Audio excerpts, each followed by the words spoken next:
શ્રી કૃષ્ણ કનૈયા લાલ કી જય, શ્રી સદગુરુ મહારાજ કી જય, શ્રી પ્રાણનાથ પ્યારે કી જય, શ્રી બાઈજરાજ મહારાણી કી જય, શ્રી મહારાજા છત્રસાલ કી જય, શ્રી લાલદાસજી મહારાજ કી જય, શ્રી તીનોપુરી ધામ કી જય, શ્રી સેવાદાસજી મહારાજ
પૂર્ણ બ્રહ્મ પરમાત્મા અનાદિ અક્ષરાતીત શ્રી રાજજી મહારાજ, શ્રી શ્યામાજી મહારાણી, એમની અસીમ કૃપા જે આજે આ ગુજરાતની દિવ્ય ધરતી એવા ચરોતર વિસ્તારમાં બ્રહ્મધામ ઓડની અંદર ટ્રસ્ટશ્રીઓ દ્વારા આયોજિત આ સુંદર વિતક કથાનું આયોજન, એમાં અત્રે ઉપસ્થિત જે રાજ શ્યામાજીની પૂજા કરી રહ્યા છે એવા પૂજારી શ્રી અભિરાજજી પૂજારીજી મહારાજ, તેમજ અત્રે ઉપસ્થિત સર્વે સુંદર સાથજી તથા યુટ્યુબ અને ફેસબુકના દ્વારા જે લાઈવ નિહાળી રહ્યા છે એવા સર્વે સુંદર સાથજીના શ્રી ચરણોમાં મારા કોટી કોટી પ્રેમ પ્રણામ. વહાલા સુંદર સાથજી, વિતક કથાનો આજે 19મો દિવસ. તો કાલે આપણે કથામાં શ્રવણ કર્યું હતું કે દિલ્હીની અંદર જ્યારે શ્રીજી દિલ્હીમાં હોય છે ત્યારે એક લક્ષ્મીદાસ કરી અને સુંદર સાથ હોય છે, તો એ કહે છે કે મને મારા ઘરે રાજજી મહારાજ દર્શન આપે છે. તો રાજજી એને કહે છે કે તું આ વાત કોઈને કહેતો નહીં, પણ એમને તો એમની પત્નીને કીધી, એમની પત્નીએ એમની પુત્રીને કીધી અને એમની પુત્રીએ એમની સહેલીઓને કીધી.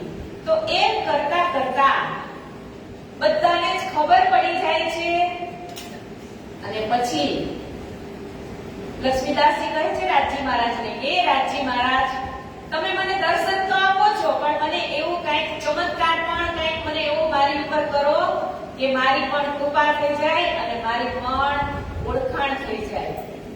તો રાજજી મહારાજ એને કહે છે કે હું તને એવા આશીર્વાદ આપું છું કે આજથી 8મા દિવસે સકુબાબાઈની ઝાંગડી તારા હાથે હશે. તો લક્ષ્મીદાસની બધી વાત શ્રીજીને કરે છે કે મારી ઘરે હું જ્યારે સેવા પૂજા કરતો હોઉં છું ત્યારે રાજજી મહારાજ મને દર્શન આપે છે અને મને એવું કીધું છે કે 8મા દિવસે તમારાથી જ સકુબાબાઈની ઝાંગડી થશે.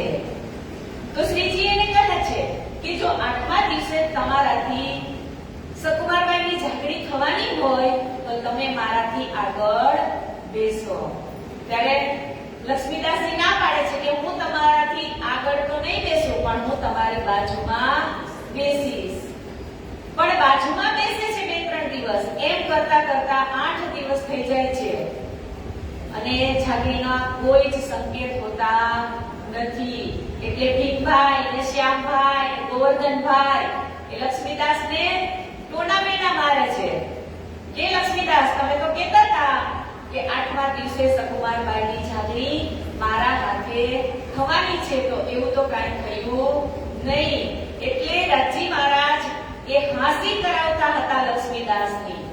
તો એવી રીતે એ કાલે આપણે લક્ષ્મીદાસનો પ્રસંગ સાંભળ્યો અને પછી શ્રીજી દિલ્હીમાં હોય છે ત્યારે એમને કુંભ મેળાની ખબર પડે છે. એટલે કુંભ મેળો હરિદ્વારની દિવ્ય ધરતી, એમાં 1735ની સાલમાં શ્રીજી સુંદર સાથને લઈ અને કુંભ મેળો હરિદ્વારની ધરતીમાં જાય છે અને ત્યાં જે બધા જ સંપ્રદાયવાદીઓ હતા એ શ્રીજીને જોઈ અને કહે છે કે તમે તો અમને કોઈ નવા જ સંપ્રદાય વાળા લાગો છો.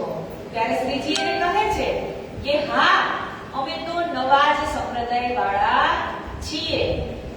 તો તમે બધા જૂના સંપ્રદાય વાળા છો. તો ત્યાં કોણ કોણ હતા? તો કે ત્યાં 4 સંપ્રદાયવાદીઓ હતા. રામાનુજ સંપ્રદાય, ભીમાનુજ સંપ્રદાય, વિષ્ણુ સંપ્રદાય અને માધવાનંદ સંપ્રદાય. તો આ 4 સંપ્રદાય વાળા શ્રીજીને કહે છે કે તમારો ધર્મ નવો છે, માટે તમે અમને તમારા ધર્મ વિશે કહો. ત્યારે શ્રીજી કહે છે કે તમારો ધર્મ તો પુરાતન, પ્રાચીન, એટલે સૌ પહેલા શરૂઆત તમે કરો.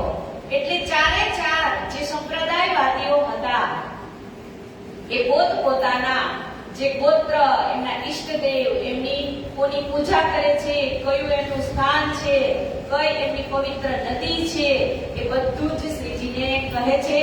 ત્યારે શ્રીજી ચારે ચાર સંપ્રદાયવાદીઓને કહે છે કે તમે જે વાત કરી છે એ બધી જ તો આ 14 લોક બ્રહ્માંડની અંદર છે, અને જ્યારે આ પૃથ્વીનો લય થવાનો છે ત્યારે એ બધું જ એમાં લય થઈ જવાનું છે.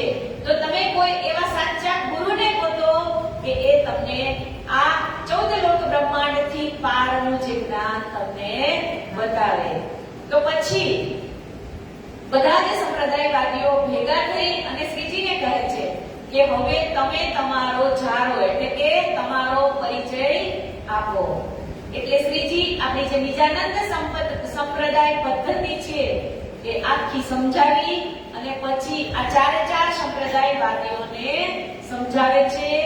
અને જ્યારે ચારે ચાર સંપ્રદાયો શ્રીજીમાં જે વચનો સાંભળી અને શ્રીજીના ચરણોની અંદર નત મસ્તક થઈ અને બધા જ પ્રણામ કરે છે અને હરકી પેટી ઉપર શ્રીજીને બેસાડી અને ત્યાં શ્રીજીની આરતી કરવામાં આવે છે અને ભૈરે નવખંડ આરતી સ્વરૂપ પણ બોલવામાં આવે છે. તો બોલે શ્રી નિષ્કલંક બુદ્ધાવતારની.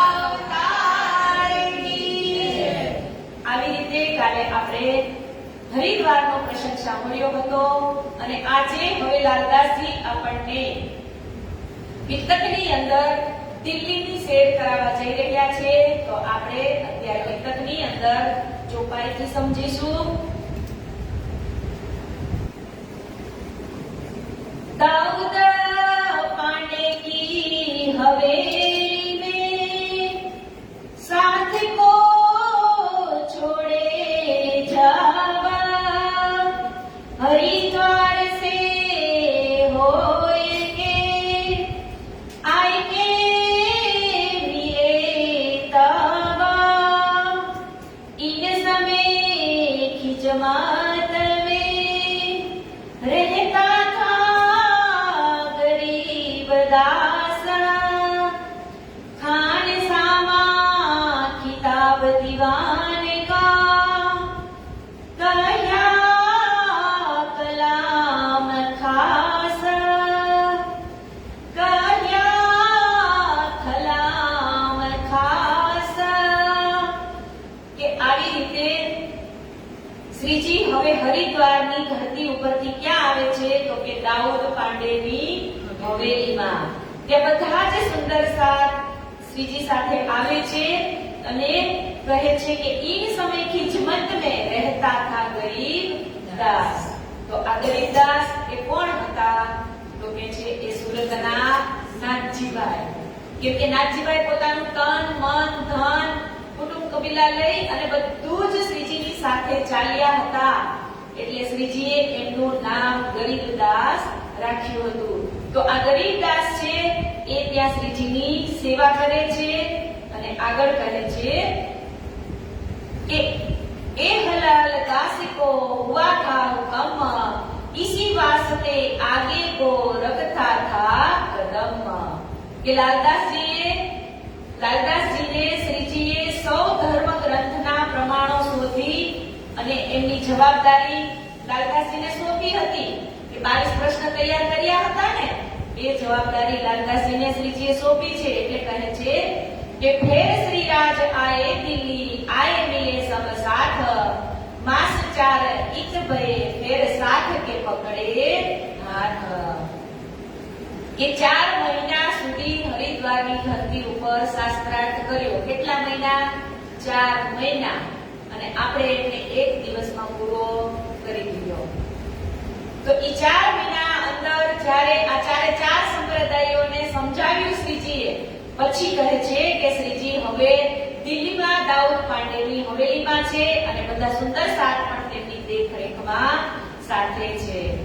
कि अब अनूप शहर को सब साथ को ले चले तहाँ एक हवेली लेके सब साथ को रखे.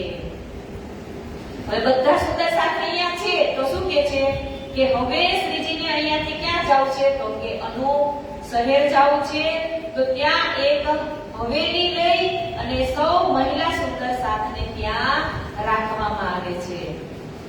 कि इत रहत एक पाठक अनूप शहर का चौधरी 2 दिन आया दीदार को 300 चर्चा करी કે અનૂપ શહેરની અંદર એક પાઠક નામના ચૌધરી રહેતા હતા કે 2 દિવસ સુધી શ્રીજીની ચર્ચા સાંભળવા આવે છે અને તાતમ જ્ઞાનથી એમની ચર્ચા સાંભળી અને એ પણ જે અંકુરિત આત્મા હતા એટલે શ્રીજીના શરણમાં આવે છે કે સીસા એક ગુલાબ કા આગે ધરાયા तीन उपली कछुक पहचान से और नचीना इन કે બીજી તો એને કઈ ખબર નથી કે મંદિરે જાય તો શું લઈને જવાય તો કહે છે કે એક ગુલાબ જળની જે સીસી હોય એ લઈ અને શ્રીજીના ચરણોમાં અર્પણ કરે છે અને આમને આપણે જોજો તમે ચારો ધામની અંદર તમે ગમે ત્યારે વાણી ચર્ચા થતી હોય કે વિતક ચર્ચા થતી હોય એટલે 2 સળિયાની અંદર અત્તરના અહીંયા 2 લગાવેલા જ હોય શ્રીજી એટલે કહે છે અહીંયા પાઠક કે શ્રીજી માટે 2 ગુલાબ જડે 2 દિવસ આવ્યા એમાં પણ એ ખાલી હાથે આવતા નથી શ્રીજી માટે શું લાવે છે તો કે ગુલાબ જળની સીસી कहां साथ को रात के फिर आए दिल्ली में उतरे आए शाहगंज में आए बातें करी साथ से કે ત્યાં સુંદર સાથને જે મહિલાઓ હતી એમને છોડી અને દિલ્હી પાછા આવ્યા અને ત્યાં કહે છે કે શાહગંજ મહોલ્લામાં જે દિલ્હીના સુંદર સાથ સાથે વિચાર વિમર્શ કરે છે કે સાथ जो दिल्ली का आए मिला सब धाए तीन सबको परियान की बातें करी बनाए કે દિલ્હીમાં શ્રીજીના પુનઃ આગમનના સમાચાર સાંભળતા જ તરત જ સુંદર સાથ તેમના દર્શન કરવા માટે આવે છે કે તહા से पाती लिखी बिहारी जी ऊपर एक शख्स चलाया सारी देश खबर કે હવે ઔરંગઝેબને પેગામ પહોંચાડવાનો છે એવી વાત જુઓ અહીંયા શ્રીજીને બિહારીજીએ તમને સુરતની દિવ્ય ધરતી ઉપર હતા ત્યારે કહી દીધું હતું ને કે આજથી તારો અને મારો કાંઈ નાતો નથી પણ અહીંયા ઔરંગઝેબને જગાડવા જવાની પહેલા અહીંયા શું કીધું કે તહા સેતી પાતી લીધી બિહારીજી ઉપર કોઈ આપણને એક વખત એમ કહી દે કે તું આ મંદિરનું પગથિયું ચડતી નહીં એટલે આપણે તો માની લઈએ કે ના પાડે એટલે નહીં ચડવાનું અરે ઈ તને કેવા આવે કોણ કે તું મંદિરનું પગથિયું ના ચડતી આપણે જોવાનું આપણું કલ્યાણ ક્યાં થાય છે અહીંયા જો શ્રીજી બિહારીજી મહારાજને કહી દીધું તું કે આજથી તમારો અને મારો રસ્તો જુદો છે અને હું તમને ધર્મમાંથી પણ બાકાત કરું છું છતાં પણ ઔરંગઝેબ બાદશાહને જગાડવાનું જ્યારે શરૂઆત કરવાની હતી પેલા મોકલા હતા ને લાલદાસજીને ને પછી પાછળથી કાનજીભાઈ મોકલા કે અત્યારે મને આ કામ યોગ્ય લાગતું નથી એટલે તમે ફરીથી રિટર્ન પાછા આવી જાઓ અને હવે અહીંયા લાલદાસજી લખે છે ચોપાઈની અંદર કે જ્યારે પાછું ઔરંગઝેબ બાદશાહને જગાડવાનું કામ શ્રીજીએ હાથમાં લીધું એટલે સૌથી પહેલો પત્ર કોને લખે છે બિહારીજી મહારાજને કે ફેર यहाँ से चले आए लाल दरवाजे ने साथ साथ सबे मिल के परियान किया दिन से के ત્યાં શાહગંજ મહોલ્લાથી ફરીથી શ્રીજી ક્યાં આવે છે તો કે લાલ દરવાજામાં આવે છે અને બધા જ સુંદર સાથ સાથે બેસી અને વિચાર વિમર્શ કરે છે કે આ ચિઠ્ઠી હવે ઔરંગઝેબ બાદશાહ સુધી આપણે કેમ પહોંચાડવી आशा जीत बुलाया सुनाए सब कलाम सिफत ज्योतिन में मोहम्मद अलैहु सलाम કે આશાજીત નામનો એક વકીલ હતો એટલે ત્યાં બોલાવવામાં આવે છે અને કુરાનના જે 22 પ્રશ્નોની ચિઠ્ઠી તૈયાર કરી હતી એ બધી જ હકીકત આશાજીતને કહેવામાં આવે છે તો નબી और नारायण की कछु सुनाई पहचान तब ए बात सुन के खड़बड़ पड़ी ईमान કે આ આશાજીત તો કેવો હતો તો કે તો વિકણ હતો અહીંયા નબી અને નારાયણ એટલે પુરાણની વાત સાંભળી અને આશાજીતના મનની અંદર તો વિચારો આવવા લાગે છે કે આ ઔરંગઝેબ બાદશાહને ચિઠ્ઠી પહોંચાડવાની વાતો કરી રહ્યા છે. આ ઔરંગઝેબ બાદશાહને હજુ ઓળખતા નથી કે આ ઔરંગઝેબ બાદશાહ છે એ તો હિન્દુઓનો ટક્કર દુશ્મન છે. અને આજે આ હિન્દીમાં લખેલા પ્રશ્નો લઈ જઈ અને ઔરંગઝેબ બાદશાહને મળવાની વાત કરે છે कि हिंदुओं के तरफ की कछु न रही ठोर, इनमें तो कछु न રહ્યા बड़ा होत है जोर. કે આમ કરવાથી હિન્દુઓનું કઈ ઠેકાણું નહીં રહે. આ તો એક ધર્મનો મોટો અત્યાચાર કરવા વાળો ઔરંગઝેબ બાદશાહ. कि मैं देखत हूँ तुमको बीन सिर के आदमी, कानों तो सुने हते तुमको देखे इन जमी. કે હવે આશાજીતે કહ્યું કે મેં સાંભળ્યું હતું કે કલયુગમાં એવા બ્રહ્મ મુનિઓ આવશે જે માથા વિનાના હશે. માથા વિનાના એટલે કે કેવા? કોઈ કહે તો આપણે એને સામી છાતીએ લડવા વાળા. એટલે કે મેં એવું સાંભળ્યું હતું તો ખરા કે કલયુગની અંદર આવા બ્રહ્મ સૃષ્ટિઓ આવશે કે તેમને લોક લાજ માન અપમાન છોડી અને ધણીના ચરણે સમર્પિત થવા वाला. कि अमल औरंगजेब का और शरीयत का अमल 300 तुम लड़त हो इत मोह न पड़े कल. કે ઔરંગઝેબનું શાસન છે અને હિન્દુઓ એ શરીયતનો અત્યાચારી છે, છતાં તેની સાથે હિન્દુઓ લડવા માટે તૈયાર છે. तो विचार करके छोड़ दिया इनको, विचार अपने साथ में करे आपिसमो. કે આશાજીતને એવું કેવા લાગ્યું ને કે તમે હિન્દુ થઈ અને તમે ઔરંગઝેબ બાદશાહ પાસે જશો તો એ તમારી વાતને કઈ સ્વીકાર કરશે નહીં. એટલે હવે અહીંયા જેટલા પણ સુંદર સાથ ભેગા થાય છે એ વિચારે છે કે આ આશાજીત છે એ અત્યારથી જ આપણા મનની અંદર નેગેટિવ વિચાર ઉત્પન્ન કરે છે. એટલે આશાજીતને હવે આપણે કાંઈ કામ સોંપવાનું થતું નથી. કોણ નજીકી ઇનકા કરે ઇનસે મિલાપ, કહે હકીકત અપની ઇન છૂટ જાય સબ તાપ. કે હવે આપણે કોઈ એવા સુંદર સાથને શોધી કાઢીએ કે એ ઔરંગઝેબની નજીકનું માણસ હોય અને આપણને ઔરંગઝેબ સાથે ન મળાવે પણ આપણી હકીકત જે છે એ ઔરંગઝેબ બાદશાહને સમજાવવા જાય અને ઇમામ મહેદીની પહેચાન કરાવે ઔરંગઝેબ બાદશાહને. એવો આપણે કોઈ સુંદર સાથ ગોતીએ. એ વિચાર કરકે જાય મિલે શેખ સલેમાન, 300 કહા હકમો હમકો મિલાવો સુલતાન.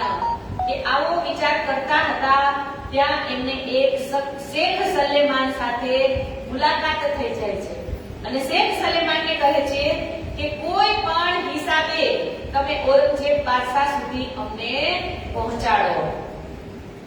इन मिलाप श्री राजसो किया था बेर दोई, इनके दिल में कुफर किमिया मांगे सोई. કે આ શેખ સલેમાનને પણ આની પેલા એક બે વખત કહેવામાં આવ્યું હતું પણ શું કીધું કે ઇનકે દિલ में कुफर किमिया मांगे सोई. કિમિયા માંગે એટલે કે જેમ એક લાલચ હોય ને. સિદ્ધપુરની અંદર શ્રીજીએ ભગવાન રેવાદાસને એક સોના મોહર આપી હતી તો હજી એમની પાછળ ફરતા હતા ને લાલચ હતું કે એક સોના મોહર આપી હજી હું થોડી એમની સેવા કરું તો મને હજી પણ સોના મોહર આપે. તો એ અહીંયા આ શેખ સલેમાન છે એ પણ એવું વિચારે છે કે આટલા બધા સુંદર સાથની જમાત સાથે હોય તો આ બધાના ખાવા પીવાનો બધો ખર્ચો ક્યાંથી થતો હશે. એટલે નક્કી એમની પાસે કંઈક રસાયણ હશે કે ચમત્કારી કોઈ એવી શક્તિ હશે એમની પાસે. જો એ મને આપે તો હું એમનું કામ કરું. કે इनको एक फकीर की बात कही समझाए, बैठा फकीर पहाड़ में दिन के भेजे हम आए.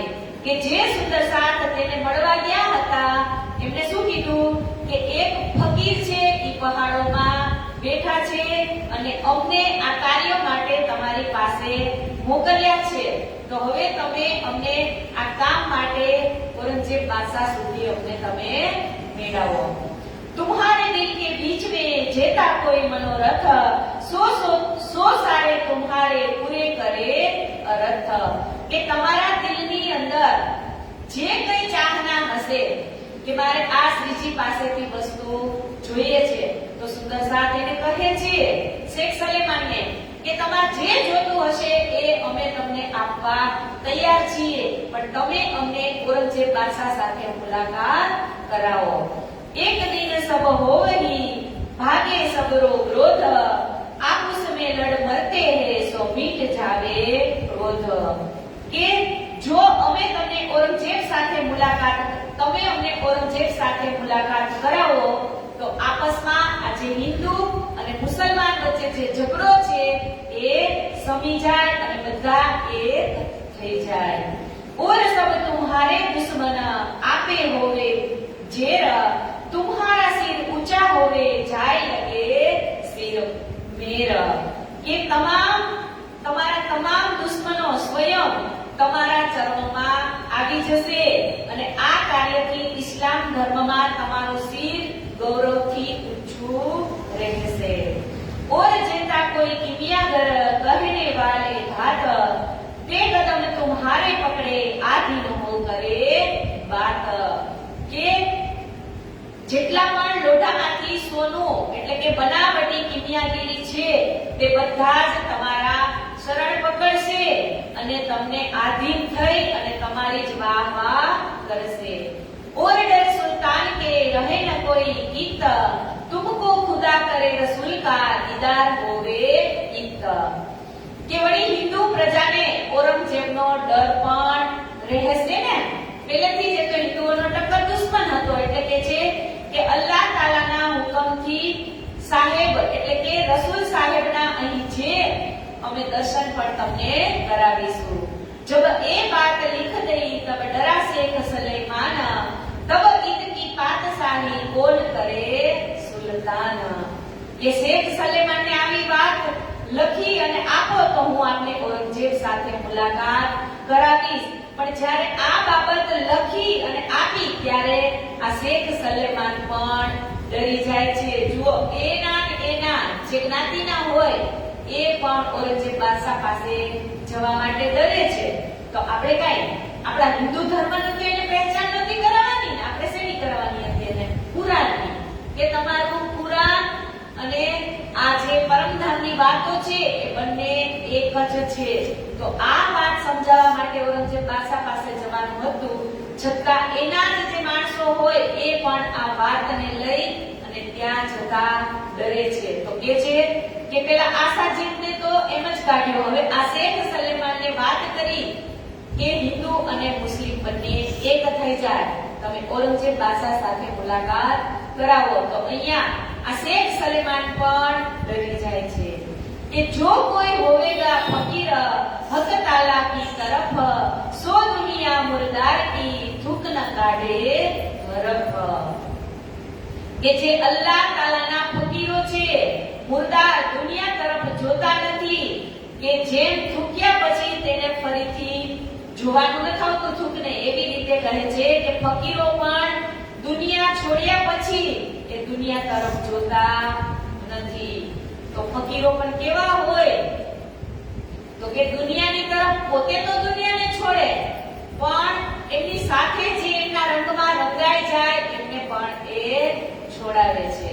તો એક ફકીર નદી કિનારે બેઠા હતા અને તે કેટલાય માણસો આવે છે લોકો, અને ફકીરને કહે છે કે તમે સવારથી અહીંયા ને અહીંયા બેઠા છો, તમારે કઈ કામ નથી?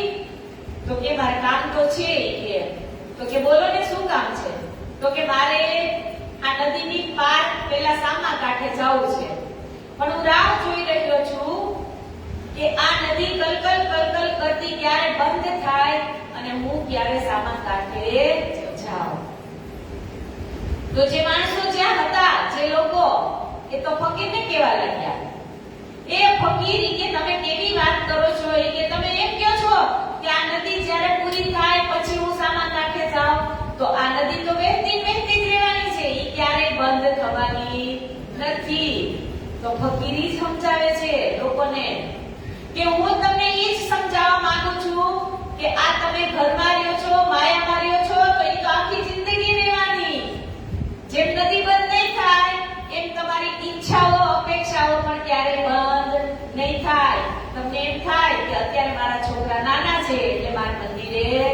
નથી જવું. તો કાલે છોકરા મોટા થશે એટલે એમ થાય કે હવે આને ભણવાની ડિગ્રી છે એટલે હવે આને એકલા છોડી ન જવાય. પછી કાલે એમ થાય કે હવે એમના મેરેજ થઈ જાય પછી મંદિરે જાય. મેરેજ થઈ જાય એટલે છોકરાની ઘરે છોકરા થાય એટલે કે હવે નાના છોકરા મૂકીને મંદિરે ન જવાય. અને આમ નામ તમારી જિંદગી પણ ચાલી જશે. આ નદી જેમ જાય છે ને એમ તમારી જિંદગી પણ ચલી જશે. જેમ નદીનું પાણી નથી રોકાવાનું એમ તમારી જિંદગીના દિવસો પણ નથી રોકાવાના. એટલે જેટલી બને એટલી માયાને છોડી અને સંસારમાં રહેવાનું. વાડીમાં પાણી ઇન્દ્રાવતીએ કહી દીધું ને કે જલ મેં નાહીએ કોરે રહીએ, કે નાવાનું પણ ભીંજાવાનું નહીં. કેમાં નહીં ભીંજાવાનું? માયા રૂપી દુનિયાની અંદર.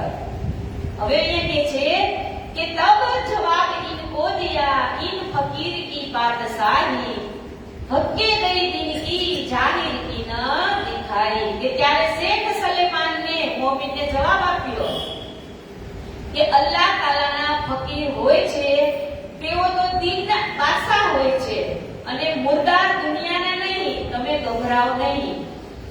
કે જે હકીકત બાદશાહને કહેવાની છે ઈ તમે કે કેટલા સુધી આવી રીતે એકબીજાને કહેતા રહેશો. કેમ કે જે મુસલમાનો હતા એ પણ ઔરંગઝેબ બાદશાહથી તો ડરતા હતા કે સાચી જે દીને ઇસ્લામની વાતો છે એ ખબર છે, જોવે છે, પહેચાન થઈ જાય છે પણ ઔરંગઝેબ બાદશાહ સુધી જઈ શકતા નથી.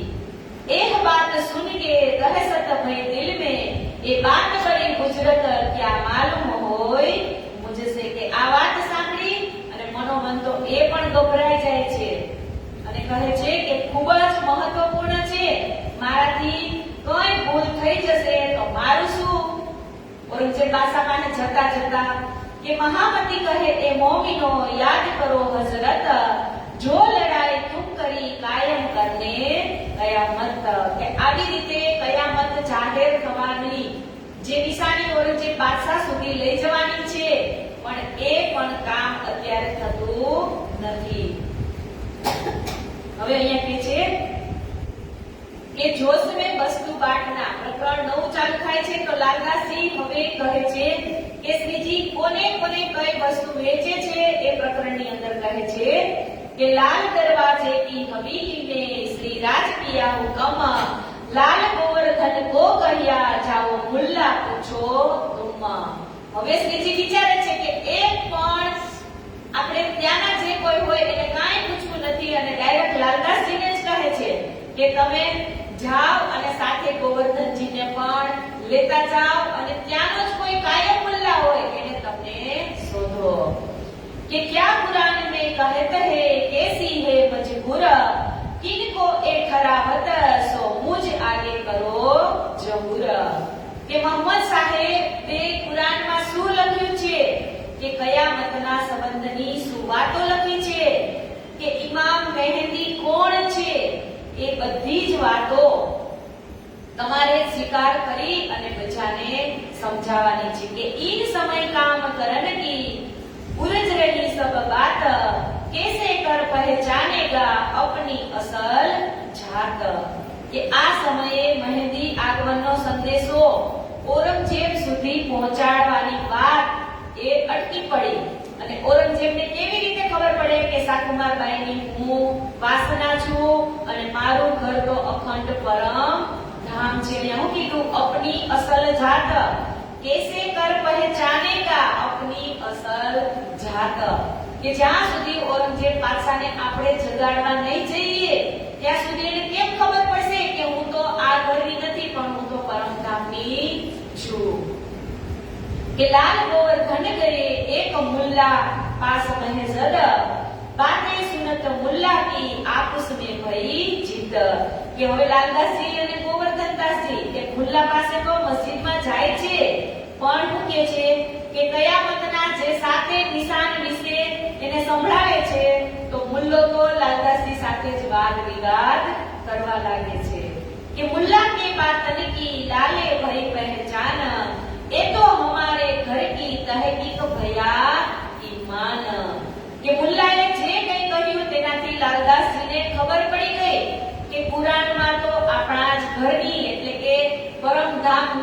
બધી વાતો લખેલી છે। અહીંયા શું કીધું? એ તો હમારે ઘર કી તહકીક ભયા ઈમાન, કે આ મુલ્લો જે કુરાનની વાત કરી રહ્યો છે એ આપણા ઘર પરમધામની જ બધી વાતો કહી રહ્યો છે। કે ગોવર્ધન કે દિલ में डर रहे मुसलमान, पोहरा औरंगजेब का जिन कोई सुने कान। કે ગોવર્ધન દાસજી હજુ ભેદભાવમાંથી બહાર નીકળી શક્યા ન હતા।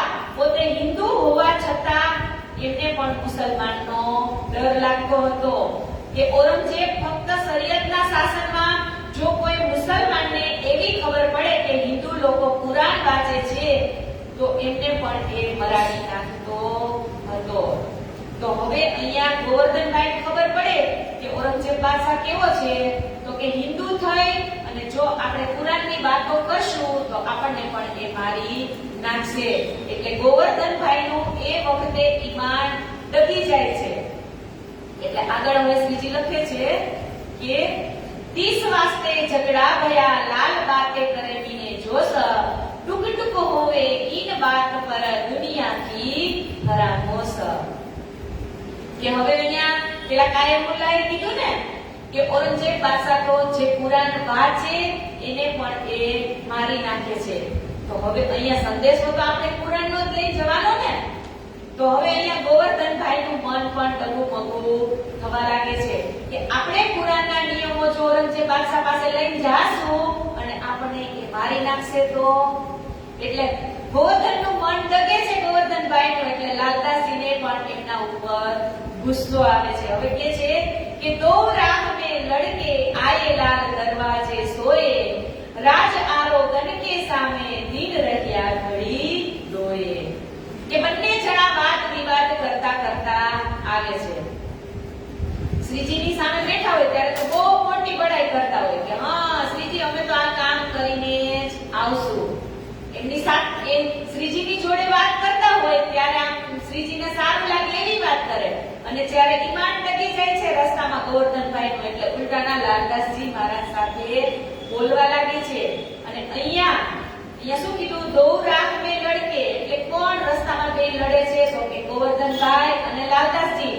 આયે લાલ દરવાજે, હવે શ્રીજી ક્યાં બેઠા હતા? તો કે લાલ દરવાજાની અંદર। રાજ આરોગન કે સમય, એટલે શ્રીજી જ્યારે શું કીધું? દિન રહ્યા ઘડી દોય, એટલે બે ઘડી બાકી હતી તો એ સમયે શ્રીજી એટલે કે સંધ્યા ટાઈમે જે શ્રીજીને જમવાનો ભોજનનો સમય હતો અને શ્રીજી ભોજન કરી રહ્યા હતા અને આ બંને જણા એ સમયે પાછા આવે છે કે ઊંચે અટારી પર બેઠે હતે શ્રી રાજ, ગોવર્ધન તહા પહોંચ કે કહી સુની ચર્ચા જો આજ। કે હવે શ્રીજી ઊંચી અટારી પર બેઠા હતા અને ગોવર્ધનજી પહેલા શ્રીજીના ચરણોમાં પ્રણામ કરી અને જે વાત કીધી કે કુરાન સાંભળી અને ઔરંગઝેબ બાદશાહ તો મારી નાખે છે એવી વાત જ્યારે ગોવર્ધનભાઈ કોને કહેતા હોય? શ્રીજીને કહેતા હોય એટલામાં લાલદાસજી મહારાજ આવશે કે ઇતની દેર में इतनी लालदास आए पहुंचे, बातें सुनी तिनकी कही गोवर्धन के હવે ગોવર્ધનભાઈ કહેતા હોય શ્રીજીને કે આવી રીતે આ ઘટના બની એટલામાં જ લાલદાસજી આવે છે અને લાલદાસજી પણ એમની પાછળ પાછળ આવી પહોંચી અને ગોવર્ધનદાસજી જે વાત શ્રીજીને બતાવી રહ્યા હતા એ બધું જ લાલદાસજી સાંભળે છે કે વહાં કી બાतें सुन के कहने लगा जब, એ જો લાલદાસને અરજ કરી તબ સબ। કે લાલદાસજી કહ્યું કે ગોવર્ધનદાસ તો કુરાનની સાંભળેલી હકીકત જેમ તેમ કહી રહ્યા છે અને ત્યાં મારી સામે તો બેઈમાનીની વાતો કરી હતી કે શું આને કે મોમીન કહેવાય? ત્યારે શ્રી લાલદાસજીએ શ્રીજીની સન્મુખ ગોવર્ધનજીની દૃષ્ટાંત ગોવર્ધનજીના મનની અંદર હતી કે આ કામ કરાય નહીં, આમાં તો ઔરંગઝેબ બાદશાહ આપણને પણ મારી નાખે। અને અહીંયા શ્રીજીની સામે મીઠા થાય છે એટલે લાલદાસજી કહે છે કે શ્રીજી આ ચટાઈ ઉપર બેઠા હોય ને ત્યાં સુધી જ ઈમાન રહે છે, આ ચટાઈથી બહાર જાય એટલે ઈમાન ડગુમગુ થઈ જાય છે। કે હમારા इन चट्टाई पर મન હોત હે ઓર, કે આ ચટાઈમાં બેઠા હોય ત્યાં સુધી અમારું મન અહીંયા લાગેલું હોય કે હા, ધર્મના નામે આપણે મરી મીટવા તૈયાર છીએ. ઉહા સેથી ઉઠ જાત હે, કે જેવા જ અહીંયાથી ઉઠીને જાય છીએ તબ ચેન ન રહેવે ઓર, કે આ ચટાઈ કેવી છે?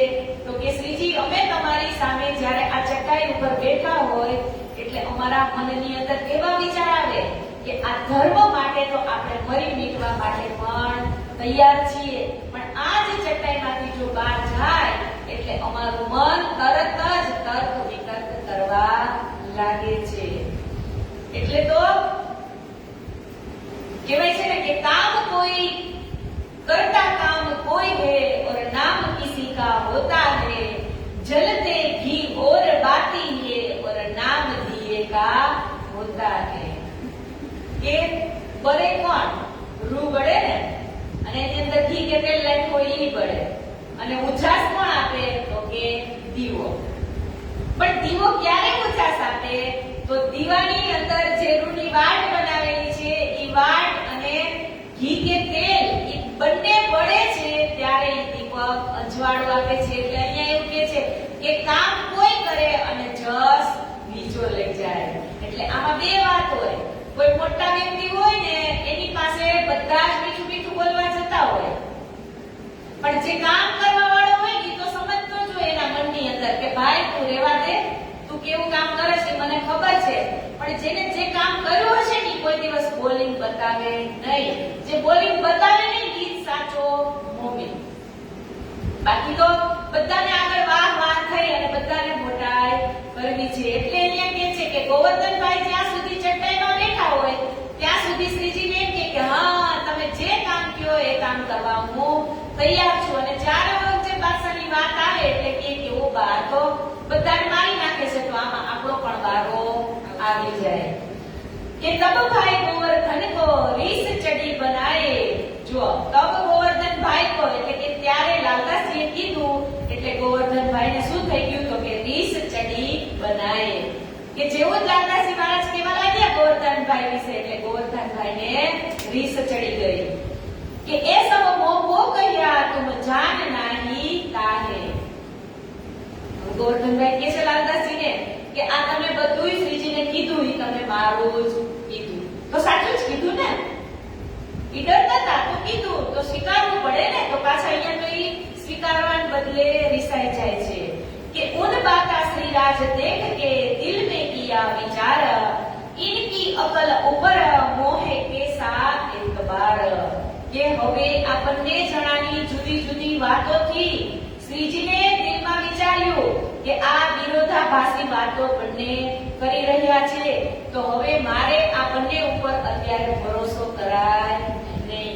હવે એક જ વ્યક્તિએ એક ટાઈમ મેન કામ હોય અને બે વ્યક્તિને મોકલે તો એક વ્યક્તિ એમ કે આમ કરવાનું અને બીજો આમ કરવાનું, બીજો એમ કે આમ કરવાનું, તો એ બંનેના જ એક મત ન હોય તો એ કામ કોઈથી પાર પડે નહીં. એટલે શ્રીજી કહે છે કે આ બંનેની અત્યારે જે મતિ છે એ શુદ્ધ બુદ્ધ મારી ગઈ છે, એટલે હવે આ કામ અત્યારે થશે નહીં. કે મોહ આગે बिजली के चमकता लहरा गई, तब श्री राज के मुख से ए बाता पुकार કહી. કે આ બંને જણા આપસમાં ઝઘડવા લાગે એટલે શ્રીજીને જોશમાં આવેશ આવે છે અને એનો ચહેરો વીજળીના જે ચમકારા હોય એની જેમ ચમકવા લાગે છે. અને એ જ સ્થિતિમાં એના મુખારવિંદમાંથી જોશ ભર્યા શબ્દો એટલે કે નીકળવા લાગે છે. અને આગળ લાલદાસજી કહે છે કે કારખાના કા ગદકા એ સોપ્યા લાલ દાસ, ઉદયપુર કો જાવહી ભીમ મુકુંદ મોમીન ખાસ. કે હવે શ્રીજી મનમાં વિચારે છે કે એક જ કામમાં જો બે રસ્તા થઈ ગયા હોય તો એ કામ કોઈ દિવસ પાર પડે નહીં. એટલે હવે કહે છે કે આ કામને અહીંયા મુલતવી રાખી અને કારખાના કાગળ કા એટલે લાલદાસજીને કહે છે કે તમે બધા જ શાસ્ત્રો લઈ અને લેખનનું કાર્ય સંભાળી લ્યો. અને ઉદયપુર કો જાવહી ભીમ મુકુંદ મોમીન ખાસ. કે ભીમજીને અને મુકુંદજીને આ બંનેને ક્યાં મૂકે છે? ઉદયપુરની અંદર. લાલદાસજીને બધા જ ચોપડા એટલે કે જે લેખન કાર્ય કરવાનું હતું એ કામ સોંપે છે અને ભીમજીભાઈને અને મુકુંદજી દાસને બંનેને ઉદયપુર મોકલે છે કે ગોવર્ધન ભટ્ટ को कहिया सूरत जाओ तुम अनूप शहर हम जाते हैं ये हुआ हुकम। કે હવે રાજી મહારાજનો હુકમ છે કે ગોવર્ધન ભટ્ટ તમે ક્યાં જાઓ? તો કે તમે સુરત જાઓ અને અનૂપ શહેરની અંદર હું જાઉં છું. તો હવે અહીંયા આ ગોવર્ધન ભટ્ટ છે એ સુરતના જ્યારે શ્રીજીએ 1729 ની અંદર મહામંગલપુરી ધામની સ્થાપના કરી હતી, પછી સૌપ્રથમ કોઈ ગાદીપતિ તરીકે થયા હોય તો આ ગોવર્ધન ભટ્ટ છે એ સુરતના પ્રથમ ગાદીપતિ હતા. અને અત્યારે જે સૂર્યનારાયણ મહારાજજી જે ગાદીપતિ છે એ 17મા ગાદીપતિ છે. અને આ પહેલા ગાદીપતિ કોણ હતા? તો કે ગોવર્ધન ભટ્ટ. અને અત્યારે તમે સુરતની અંદર આવો તો શ્રીજીનો જે મહારાજ શ્રીજીનો જે ગાડીવાળો રૂમ છે ને એમાં અત્યારે 16 ગાદીપતિ જે થઈ ગયા છે એ બધાની તકતી ત્યાં લગાવેલી છે કે પહેલા ગાદીપતિ આ હતા, બીજા આ હતા. એમ જે શ્યામદાસ મહારાજની દેહુરી છે એ શ્યામદાસજી મહારાજ 8મા ગાદીપતિ હતા અને 17મા ગાદીપતિ અત્યારે જગતગુરુ આચાર્ય શ્રી સૂર્યનારાયણ મહારાજ છે. અને પહેલા ગાદીપતિ કોણ હતા? તો કે આ ગોવર્ધન ભટ્ટ હતા. એટલે ગોવર્ધન ભટ્ટને કહે છે કે તમે સુરત શહેરની અંદર જાઓ અને હું જાઉં છું અનૂપ શહેર. दई वास्ता जोश में शेख बदल को हुक्म कागतलाल दास को मुकुंद दास तारतम. ये जाहेरी वस्तुओं बधाने बेची दीदी. क्या? तो के जुस्सामा ने जुस्सामा.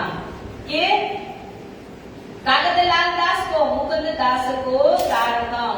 ये જે નવરંગબાઈ સુરતના મુકુંદાસજી એમને પણ ત્યારે શ્રીજી તારતમ આપે છે कि बुध दई भीम को गोवर्धन को सूरत मुकुंद भीम उदयपुर हम जात अनूप शहर. के भाग्यशाली गुरुजन कोई न रहिया काम प्रात को उठ ले चले अनूप शहर के धाम. કે બધાને જુદી જુદી વસ્તુઓ વેચી દીધી અને હવે શ્રીજી સવારે ક્યાં જવા નીકળે છે? તો કે અનૂપ શહેરની અંદર. महीना का आषाढ़ का बरखत धारा अखंड कोठी ऊपर बैठ के पहुंचे अनूप शहर नित खिन्न.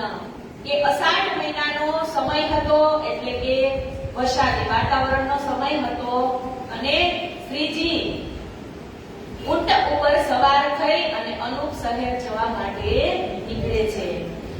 मार्ग मीने चलते दई मानिक औखद पेट छूटा कहा जाए के कछु न रही रद्द. के अनूप शहर जती वखते श्रीजीने અત્યંત જોશથી કે છે કે ઝાડા થઈ જાય છે. તો હવે માનિક ઔખદ એટલે કે ઔષધિ એટલે કે દવા કોણ આપે છે? તો કે રસ્તામાં માનિકભાઈ છે એ શ્રીજીને દવા આપે છે. इन समय शरीर को बड़ी भई कसोट डर के लाल बाई रोई ले धनी की ओट. કે આ સમયે અનૂપ શહેર જતી વખતે શ્રીજીને ઝાડા થઈ જાય છે એટલે જે લાલદાસ મહારાજના ધર્મપત્ની જે લાલબાઈ છે એ ત્યારે રડવા લાગે છે અને કહે છે કે ધણીની ચિંતા કરવા લાગ્યા કે આટલા બધા શ્રીજી બીમાર થઈ ગયા છે તો હવે શું થશે? तब आप दिलासा करी जिन कोई डरो तुम फिर न मेरी सूरत तब तुम्हें खबर करो हुकम.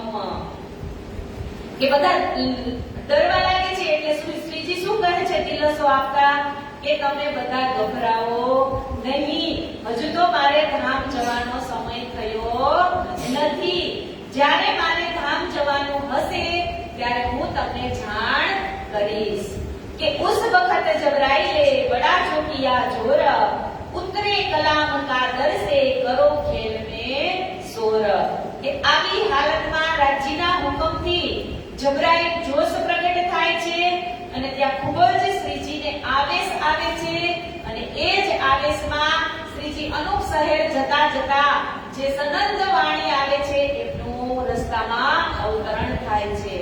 તો સનંદ વાણી એટલે કે પાંચમો ગ્રંથ રાસ, પ્રકાશ, સટૃતુ, કલશ અને સનંદ. તો સનંદ ગ્રંથની જે ચોપાઈઓ છે એ શ્રીજીના મુખથી અવતરિત થાય છે. કોઈ પૂછે કે સનંદ ગ્રંથ કયા અવતરણ થયું તો કહેવાનું કે અનુપ શહેર જતા.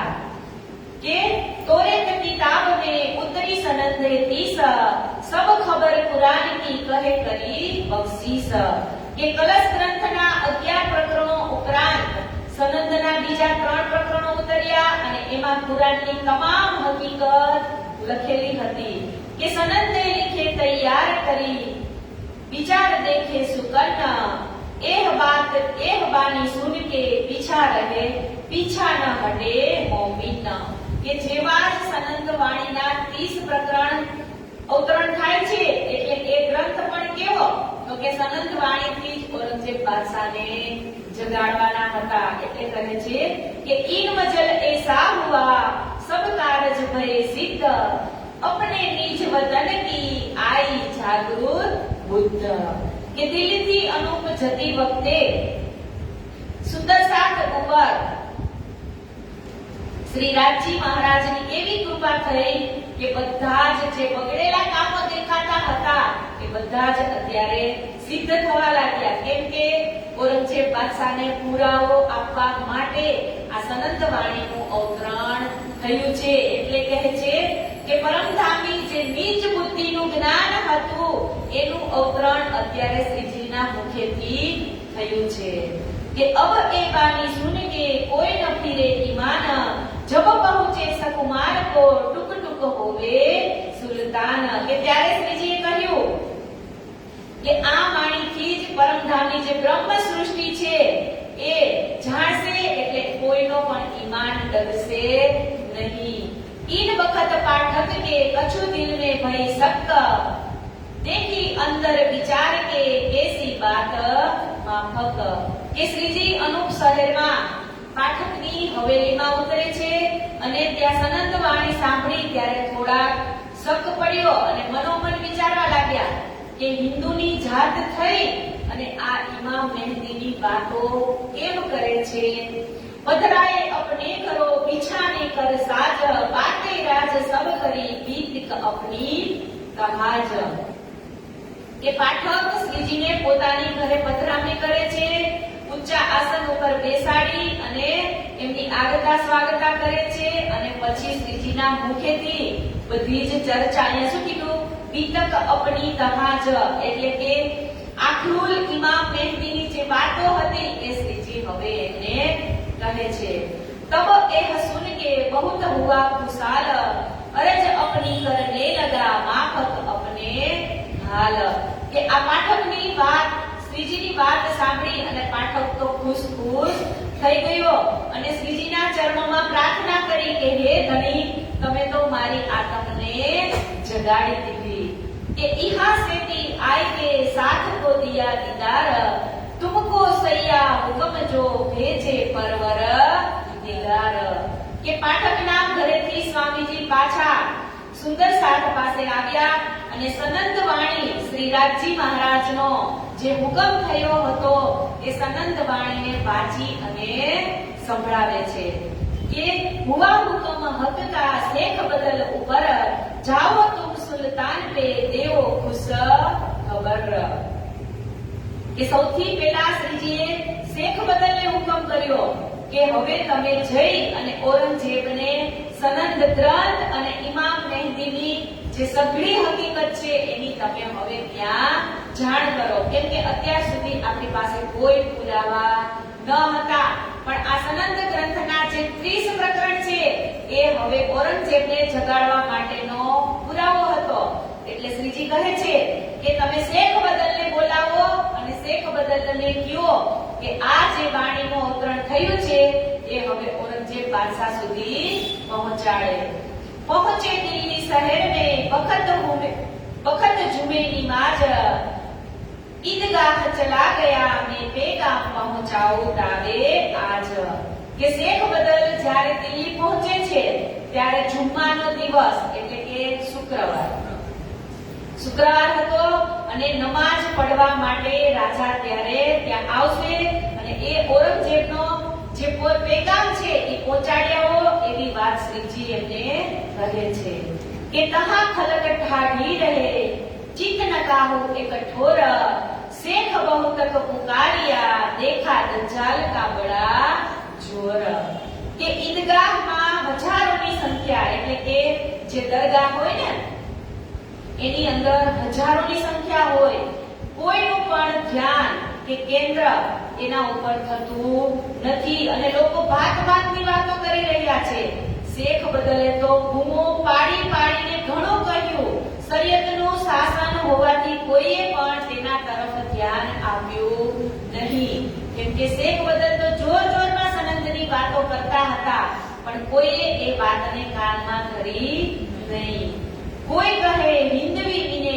લીખે એક અલ્લાહ બાતે તો બરહક હે પર હમે રવા નહીં ઇસ ઠામ કે કેટલાક લોકોએ શેખ બદલની વાત તો સાંભળી સાચી લાગી પણ ઈમાન કોઈનું ધ્યાન લાગ્યું નહીં કેમ કે સનદો હિન્દીમાં હોવાથી એમનો સ્વીકાર પણ એ કરે નહીં इन बात बातें सुन के फिर आए अपने ठोर गनी बेग की हवेली में जाए पहुंचे और કે આવી તમામ પ્રકારની વાતો છે સંભળાવી સનંદી પણ કોઈ એમને જવાબ આપ્યો નહીં એટલે શેખ બદલ ફરીથી પાછા ક્યાં આવે છે તો કે ગની બેગની હવેલીમાં તહા સનંદે બાચને લગે बिना एक मोहम्मद तब एक सैयद बोलिया बात जहल के लिए जीत કે ત્યાં જઈ અને बिना एक मोहम्मद એટલે કે સનંદને વાંચવા લાગ્યા અને જેમાં એવું લખેલું હતું કે મોહમ્મદ સાહેબ સિવાય કોઈ અન્ય પેગંબર નથી ત્યારે એક જ સૈયદ એ બોલી ઉઠ્યો કે હે શેખ બદલ તમે જૂઠી વાતો કરો છો કે પેગંબર તો 1,20,000 થઈ ગયા છે કે તો ક્યું કુફર બોલત હો હે એક મોહમ્મદ અલૈહિ સલામ એતે પેગંબર ભય તિન કાહુ નાહી કામ કે આવી રીતે કુફરની વાતો કેમ કરો છો કેવળ એક મોહમ્મદ જ પેગંબર થયા આટલા બધા હજારો પેગંબરો થઈ ગયા તો તેમાં કોઈનું નામ કેમ નથી લખેલું એવું કહે છે कि तब शेख बदल सो झगड़ा हुआ इत उत से पीछे फिर के घरों आया इत કે હવે જે બીજા મુમિનો છે એ શેખ બદલને આવું કહે છે એટલે શેખ બદલ સાથે એમનો ઝઘડો થઈ જાય છે કીધું ને અહીંયા કે ઉત સે પીછે ફિર કે ઝગડા હુઆ इत એટલે કે ત્યાં ઝઘડો થઈ જાય છે એટલે ત્યાંથી શેખ બદલ પાછા આવે છે અને શું કીધું ઘરો આયે इत કે ત્યાંથી પોતાના ઘરે હવે પાછા જાય છે કે दिन 2-4 में अनूप शहर से आए श्री राज बुलाया शेख बदल को पूछा पैगाम का काज કે શ્રીજી હવે કહે છે કે 2-4 દિવસ અનૂપ શહેરમાં રહ્યા બાદ શ્રીજી પાછા દિલ્હી આવે છે અને દિલ્હી પહોંચી અને શેખ બદલને ફરીથી બોલાવવામાં આવે છે અને કહે છે કે તમે હવે જે સમાચાર છે એ તમે શેખ બદલ સુધી પહોંચાડો કે અહીંયા જે વાત થઈ હતી એ કઈ વાત થઈ છે એટલે આગળ કરે છે કે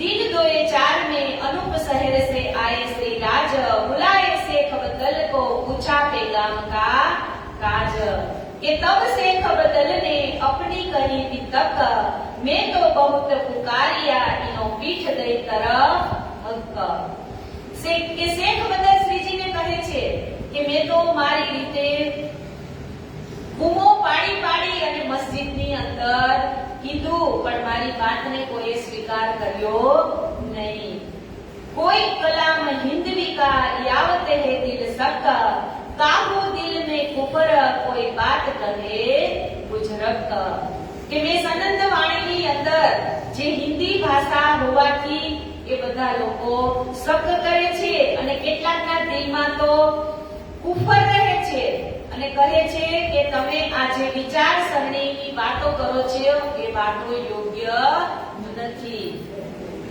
કે ફેર બેઠ વિચાર કે इन बात सुनी न कान लाल गोवर्धन मिल के जाए कहो शेख सल्ले मान।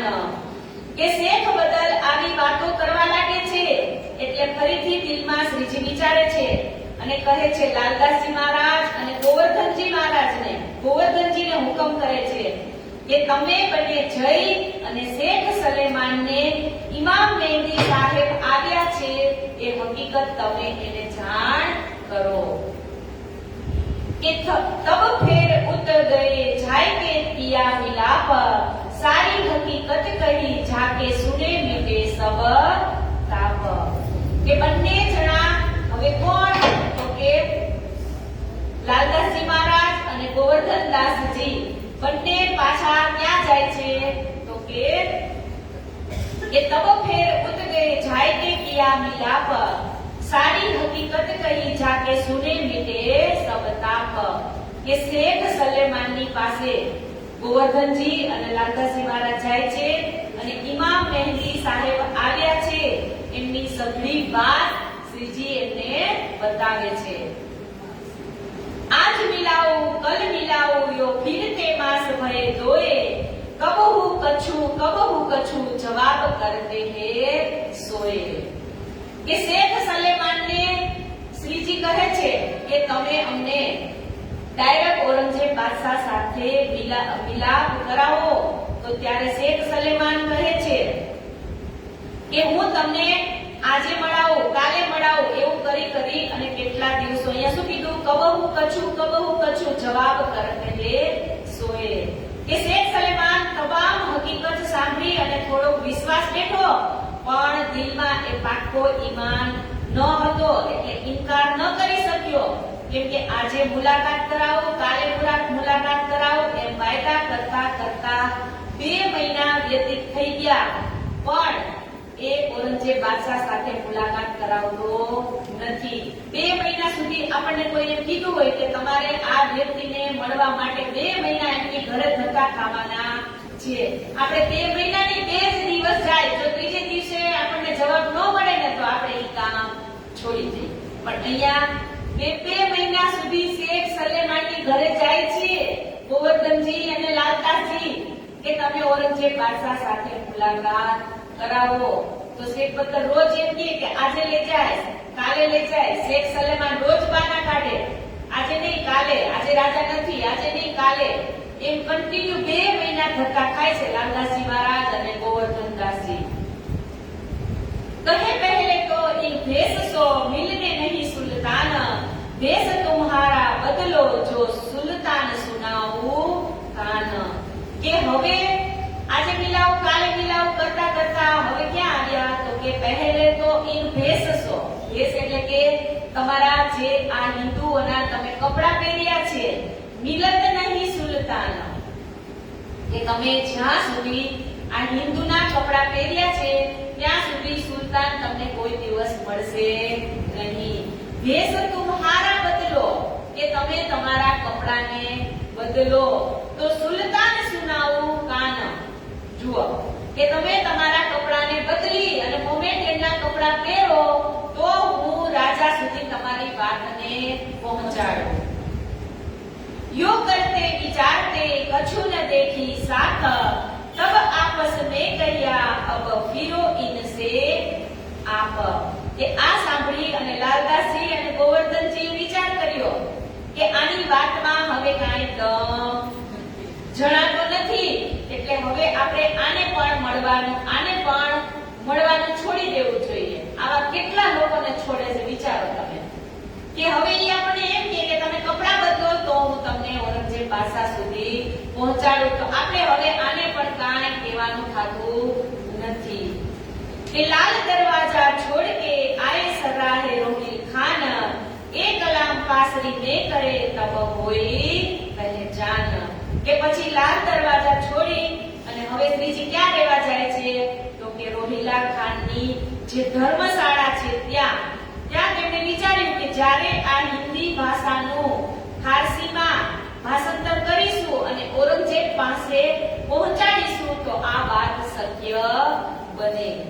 तब एक मुल्ला पारसी का हुक्म हुआ दयाराम बुला लियाओ तीन को लिखे पारसी ने कलाम કે હવે આ સનંદ વાણી જે હિન્દી ભાષામાં લખાયેલી છે તો હવે શ્રીજી વિચારે છે કે કદાચ આપણે એને ફારસી ભાષામાં ટ્રાન્સલેશન કરીએ તો એ વાત કદાચ ઔરંગઝેબ ભાષા માની જાય। એટલે કહે છે કે એક દયારામ નામના જે હતા એ ફારસી ભાષાને જાણતા હતા એટલે તેમને બોલાવે છે અને કહે છે कि तब लड़के का यम को बुला लियाओ दयाराम राखा चाकर दे महीना वास्ते लिखने इन काम કે ત્યારે શ્રીજીના આદેશ અનુસાર દયારામ ભાઈ છે એટલે ફારસી ભાષા લખવા માટે કહે છે કે નોકરી ઉપર ત્યાં રાખે છે કે દયારામ ભાઈ તમારે સિંધી ગ્રંથને ફારસીમાં લખી દેવાનો છે। शेख जी मीराई जी का लिखिया इन संवाद इनमें सारी हकीकत लिखी जो बुनियाद के आमा शेखजी मीराजी नो संवाद लखेलो छे तो એને તમારે આખો ફારસી ભાષામાં ટ્રાન્સલેશન કરવાનું છે। इनकी जिल्दे बांध के रुके किए तैयार ठोर ठोर पहुंचाए जोते सुल्तान के पार કે હવે આ આવી રીતે જે લખાઈ ગયું કે શેખજી મીરાજી કિસ્સાનો જે ફારસી ભાષામાં પત્ર તૈયાર કરવામાં આવ્યા અને સુલતાનના જે મિત્રો હતા એમને કહે છે કે હવે આ જે ચિઠ્ઠીઓ તૈયાર કરી છે એ અલગ અલગ જગ્યાએ પહોંચાડીએ કે પુકાર કરી ઘર ઘર સબ દેખે મુરદાર રાહ ખુદાઈ કે વાસ્તે કોઈ ન હુઆ ખબરદાર કે મુસલમાનના ઘરે ઘરે આ વાત પહોંચી ગઈ પરંતુ કોઈ મુરદાર કેમ કે માયાના ડર અને મૌન થઈ ગયા કેમ કે ખુદાએ રાહની હકીકત જાહેર કરવા માટે તેમાંથી કોઈ પણ તૈયાર થતું નથી કે ઉસ્તાદ સુલ્તાન को ए जो शेख निजाम कोई दिन इनके यहाँ फिरे ना लायक देखा इस्लाम કે શેખ નિજામ જે છે એ બાદશાહનો ઉસ્તાદ હતો અને તેના ઘરે પણ કેટલાય દિવસો સુધી પત્રના જવાબ માટે ધક્કા ખાધા પણ પોતાની ખુરશી અને સત્તાને સાચવી રાખવામાં જ ઉસ્તાદ તો હોશિયાર હતો। એટલે કે છે કે કુરાનની હકીકત સમજવા માટે કોઈ પણ જાતની યોગ્યતા એને હાથમાં જ લીધી નહીં કેમ કે અત્યારે બધાને પોતાનું સ્વમાન વાળું હોય એટલે આ પણ એવો જ હતો કે કેટલા ધક્કા ખાધા એની ઘરે પત્ર પહોંચાડવા માટે પણ એ પણ કઈ જવાબ આપતા નથી। एक सौदागर सूरत का रहे चांदनी चौक में तित पाया दीदार राज का मिलाप था दिन से કે સુરતના એક સોદાગર એટલે કે ચાંદની ચોકની અંદર એક સુરતના રહેતા હતા સુંદર સાથજી અને એ સ્વામીજીના દર્શન માટે આવે છે અને સુંદર સાથમાં એમની પહેચાન થાય છે કે તિનને કહ્યા મેરે પાસ હે દજ્જાલ નામા तुमको मैं दिखाऊंगा दज्जाल की सामा કે ત્યારે એને કહ્યું કે મારી પાસે એક દજ્જાલ નામા પુસ્તક છે। सो लेने के वास्ते लाल जाए देर एक वह नींद वायदा करे बातें करे अनेक જેટલા પણ મળે છે એ બધા આવાજ મળે છે। એને કીધું કે મારી પાસે દજ્જાલ નામા પુસ્તક છે એ હું તમને બતાવીશ એટલે જે દજ્જાલોની જે હકીકત છે એ બધી તમને ખબર પડી જશે। તો અહીંયા શું કીધું સો લેને કે વાસ્તે લાલ જાય બેર એક લાલદાસી એક વાર બે વાર એવી રીતે એમની ઘરે જાય છે તો વહ નીત વાયદા કરે એટલે ઈ પણ બાનું બતાવ્યા કરે કે આજે નહીં પણ હું તમને કાલે તો ચોક્કસ આપીશ કે કેતે કદીન ફિરિયા તબ ભયા મુન કર मेरे तफसीर है हुसैनी जो बड़ी मातबर કે આસામાં તો લાલદાસજી કેટલાય દિવસો સુધી એમના ઘરે આટા ફેરા કરતા રહ્યા, પણ અંતમાં એ પણ ખરી ગયો અને કહેવા લાગ્યો કે મારી પાસે તો તફસીરી હુસૈની છે. હવે ઇસ્લામ ધર્મનું સૌથી મહત્વપૂર્ણ પુસ્તક એટલે તફસીરી હુસૈની. तब पूछा लालदास ने उनमें क्या खबर, कुरान अर्थ पारसी है जाहिर सब ऊपर. तो लालदासजी એને એમ કહે છે કે અત્યાર સુધી તો તું એમ કહેતો હતો કે મારી પાસે દજ્જાલનામા છે અને હવે તું એમ કહેશ કે મારી પાસે તફસીર હુસૈની છે. તો તફસીર હુસૈની તારી પાસે છે તો બતાવ કે હવે એમાં શું લખેલું છે. કે તબ પૂછા લાલદાસ ને ઉનમે ક્યા ખબર, એટલે લાલદાસે પૂછ્યું કે એમાં સાચી હકીકત શું દર્શાવેલી છે ઈ તું મને કે કુરાન અર્થ પારસી, કે કુરાનના બધા જ અર્થો છે એ ફારસી ભાષામાં લખેલા છે. જો હે જાહિર સબ ઉપર, કે તેમની ટીકા જે હુસૈની સાહેબે કરી હતી એ આ પુસ્તકની અંદર લખેલું છે. ये बात लाल ने आगे करे श्री राज, हुक्म हुआ लाल को ले आओ तुम आज. લાલદાસજીએ શ્રીજીને તફસીરી હુસૈની વિશે કહ્યું ત્યારે શ્રીજીએ તેને લઈ અને આવવાનો હુકમ કર્યો. કે શ્રીજી હવે લાલદાસજી કહે છે શ્રીજીને કે અત્યાર સુધી એ દજ્જાલનામાની વાત કરતો હતો તો મેં એમની ઘરે 2-4 વખત દજ્જાલનામા માટે લેવા માટે ગયો, પણ એ બહાના બતાવતો રહ્યો અને હવે એ મને એવું કહે છે કે મારી પાસે દજ્જાલનામા નહીં પણ તફસીરી હુસૈન છે. અને મેં એને પૂછ્યું કે એની અંદર શું લખેલું છે તો કહે છે કે એની અંદર જે બધી જ કુરાનની વાતો છે એ લખેલી છે. એક બાત લાલ ને આગે કરી श्री राज, हुक्म हुआ लाल को ले आओ तुम आज. लाल फिर उनके घर गए, फिरते भये 3-4, फिर लाल आए के कह्या या को झूठो लगत विचार. કે શ્રીજીને વાત કરે છે તફસીરી હુસૈની, એટલે શ્રીજી તરત જ લાલદાસજીને કહે છે કે તમે પાછા ફરીથી ત્યાં સોદાગરને મળો અને એમની પાસે જે તફસીરી હુસૈન છે પુસ્તક હુસૈની એ તમે લઈને આવો. તો લાલદાસજી 4 દિવસ સુધી અહીંયા શું કીધું, ફિરતે ભયે 3-4, કે 4 દિવસ સુધી એ વ્યક્તિની ઘરે આટા મારે છે કે તમે મને તફસીરી હુસૈની આપો. પણ આ માણસ શું કીધું અહીંયા, ફેર લાલે આઈ કે કહ્યા યાકો झूठो लगत विचार. એટલે શ્રીજીને આની કહે છે કે હું 4 વખત એમની ઘરે ગયો પણ હવે એ આપતો નથી, એટલે એ હવે મને જૂઠો લાગે છે કે એ માણસ પણ ખોટો છે. વિચારો આજે આપણે આવું જ આખું જ્યાંથી વિતર ચાલુ થયું ત્યાંથી કેટલી જગ્યાએથી પાછા પડે છે. વિચારો તમે સુંદર સાહેબ, કેટલી જગ્યાએ શ્રીજીએ ઔરંગઝેબ બાદશાહને જગાડવા માટે લાલદાસજી, મુકુંદાસજી અને ગોવર્ધનદાસજીને મોકલ્યા, ક્યાંય સફળ થાય છે? તો એવી તક આપણને એ સમજાવે છે કે કોઈ આપણને કાંઈ કહી દે ને તો આપણે એનું વિચારવાનું નહીં, પણ ધર્મના રાહમાં આપણે આગળ વધવાનું, એટલે વધવાનું. ઈ પછી આપણો પરિવાર હોય તો ભલે અને મંદિરમાં આપણને કોઈ કાંઈ કહેતું હોય તોય ભલે, પણ આપણા સ્વનું કલ્યાણ આપણે જાતે જ કરવું પડે. કેટલી જગ્યાએથી પાછા આવે છે, એક વખત નહીં, બે વખત નહીં, 4 વખત, 2 મહિના ધંધા ખાતા વસ્તુ લેવા માટે. પણ આપણે તો કોઈ ભજનની ના પાડી દઈએ ને તો આપણે બીજી વાર એને બોલાવી પણ નહીં. અરે આજે તમને ના પાડી, બીજી વાર માંગો, બીજી વાર ના પાડશે, ત્રીજી વાર માંગો, 5 વાર માંગશો ને એટલે શરમાઈને આપશે. આપશે કે નહીં આપે?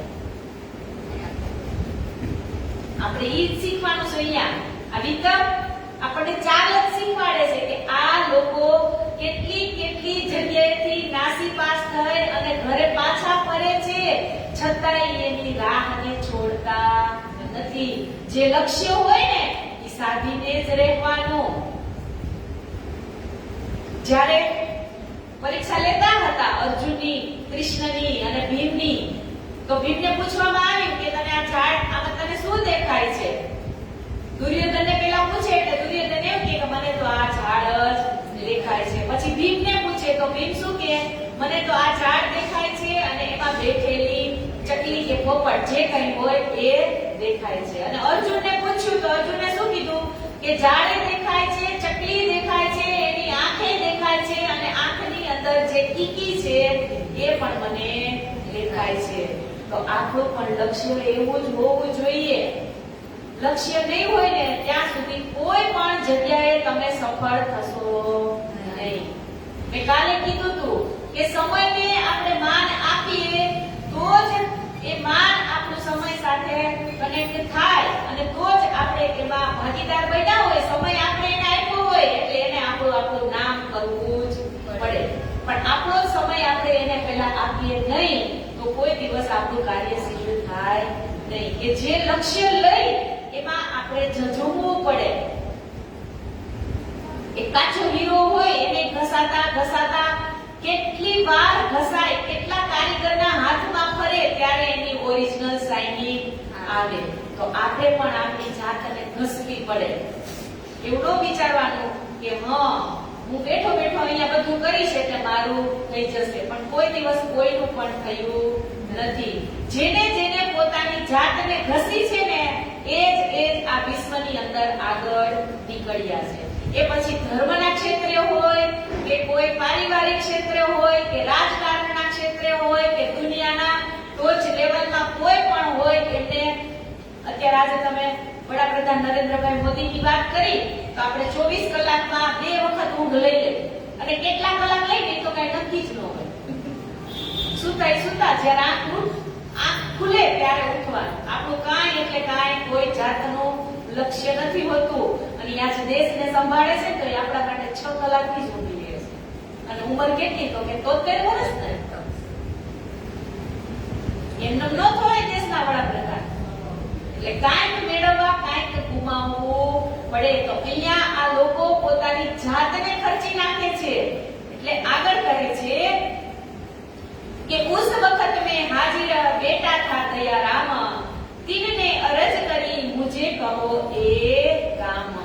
કે હવે આ તફસીરી હુસેનની વાત ચાલતી હતી. એ સમયમાં દયારામજી પાસે જ બેઠેલા હતા અને જેવું જ એમને સાંભળ્યું એટલે શ્રીજીને વિનંતી કરે છે કે આ કાર્ય હવે તમે મને સોંપો. એટલે હવે લાલદાસજી તફસીરી હુસેનને કાર્યને છોડી અને હવે કોણ હાથમાં લે છે તો કે દયારામજી. કે તબ શ્રી રાજે હુકમ કિયા तुम लाओ हुसैनी तफसीर, बड़ी चाह है हम में पहुंचे फजल मीर. કે ત્યારે શ્રીજીએ દયારામજીને હુકમ કર્યો કે દયારામ તમે જાઓ અને જલ્દીથી તફસીરી હુસૈનીને લઈ આવો. કે મને તો જોવાની ખૂબ જ ઈચ્છા છે કે એમાં શેખજી અને મીરાજીનો જે સંવાદ લખેલો છે એ જ ઔરંગઝેબ બાદશાહ સુધી આપણો પૈગામ પહોંચાડશે. कि तब हुक्म श्री राज को सिर चढ़ाया दयाराम, अपने स्नानो रहते थे 300 कहा एकाम. કે તેથી કે શ્રીજીની આજ્ઞા અનુસાર દયારામ પોતાની દુકાન પર ગયા અને એમના પાડોશમાં જે મુસલમાન લોકો રહેતા હતા એમને દયારામે કીધું કે મારે તફસીરી હુસૈની જોઈએ છે. કે हमारे असनाओं ने बाती लिखी हम पर, हुसैनी मंगाए है बहुत निहारो कर. કે દયારામજીએ પોતાના પડોશી એટલે કે મુસલમાનને કહ્યું કે મારે એક તફસીરી હુસૈની જોઈએ છે. હવે હિન્દુ થઈ અને મુસલમાન પાસે તફસીરી હુસૈની માંગીએ એટલે એક પ્રશ્ન તો કરે જ. હવે આપણે જ આપણી બાજુમાં કોઈ રહેતા હોય અને એમને પૂછી આપણે કે તમે મને કુરાન આપો ને, તો એને ના ખબર હોય કે આપણે વાણીની અંદર કુરાનની પણ વાતો લખેલી છે. એટલે સ્વાભાવિક પૂછવાના છે કે તમારે શું કરવાની છે. એટલે કહે છે કે હમારે અસનાઓને પાતી લીખી હમ પર, હુસૈની મંગાય હે બહુત નિહારો કર. કે દયારામજીએ પોતાના પાડોશમાં જે મુસલમાનને કહ્યું કે મારા એક વેપારીએ ખૂબ વિનંતી સાથે મારા ઉપર ચિઠ્ઠી લખી અને મને કીધું હતું કે મારે તપસેની હુસેની જોઈએ છે. દયારામજી એવું કહે છે કે મારા એક વેપારી છે એમને તપસેની હુસેની જોઈએ છે. એવું નથી કહેતા કે અહીંયા આવી રીતે સુંદર સાથ છે એમાં એક શ્રીજી છે એમને મારી પાસે મંગાવી છે. એ પણ જે લાવી આપવા વાળો હોય એને એમ કહે છે કે મારા એક વેપારી છે એને મને ચિઠ્ઠી લખીને કીધું છે કે તમે મને તપસેની હુસેની લાવીને આપો. तब उनने कहा मैं करूं तुम्हारा काम तुम ही सुन हाजिर करी ते हाथ दया राम. કે આ પાડોશી મુસલમાન બીજા મુસલમાન મોમિનને ચિઠ્ઠી વાંચીને કહ્યું કે તમારું આ કામ હું હાલ જ કરી દઉં છું. એમ કહેતા તરત જ તપસેની હુસેન લાવી અને દયારામજીને આપી. કે लिए 40 रुपये दिन में दो दिए तो फिर खुशहाल हुआ दयाराम जाए लगा सिर मेर. કે પેલા જે મુસલમાન હતા એમને 40 રૂપિયા તપસેની હુસેનીના આપ્યા. કોણે આપ્યા? દયારામભાઈ. અને તપસેની હુસેની કેટલા રૂપિયાની હતી? તો કે 38 રૂપિયાની. તો 40 રૂપિયા આપ્યા હતા તો 2 રૂપિયા પાછા આપી લાલદાસજીને.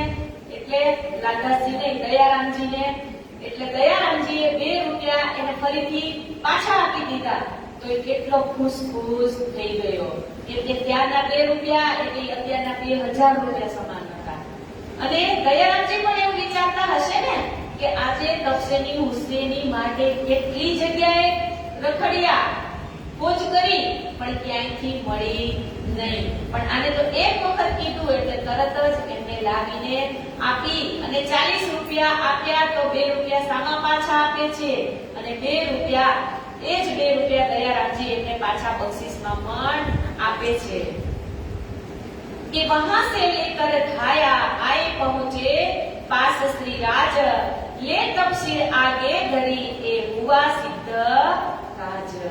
કે હવે દયારામજી પાસે જેવી જ તપસેની હુસેની પુસ્તક આવી ગયું એટલે તરત જ એ શ્રીજીના ચરણોમાં પહોંચ્યા અને શ્રીજીને કહે છે કે તમારી જ કૃપાથી આ આજે તપસેની હુસેની મને મળી છે. तपसीर को देख के श्री राज भये खुशाल बातें लगे करने आगे गुलाम लाल. કે જેવી જ તપસેની હુસેની શ્રીજી જોવે છે એટલે શ્રીજી તો ખુશાલ થઈ જાય છે. કે इन समय कायम के तपसीर गए आगे देख इनके मायने हमको सुनाओ ये.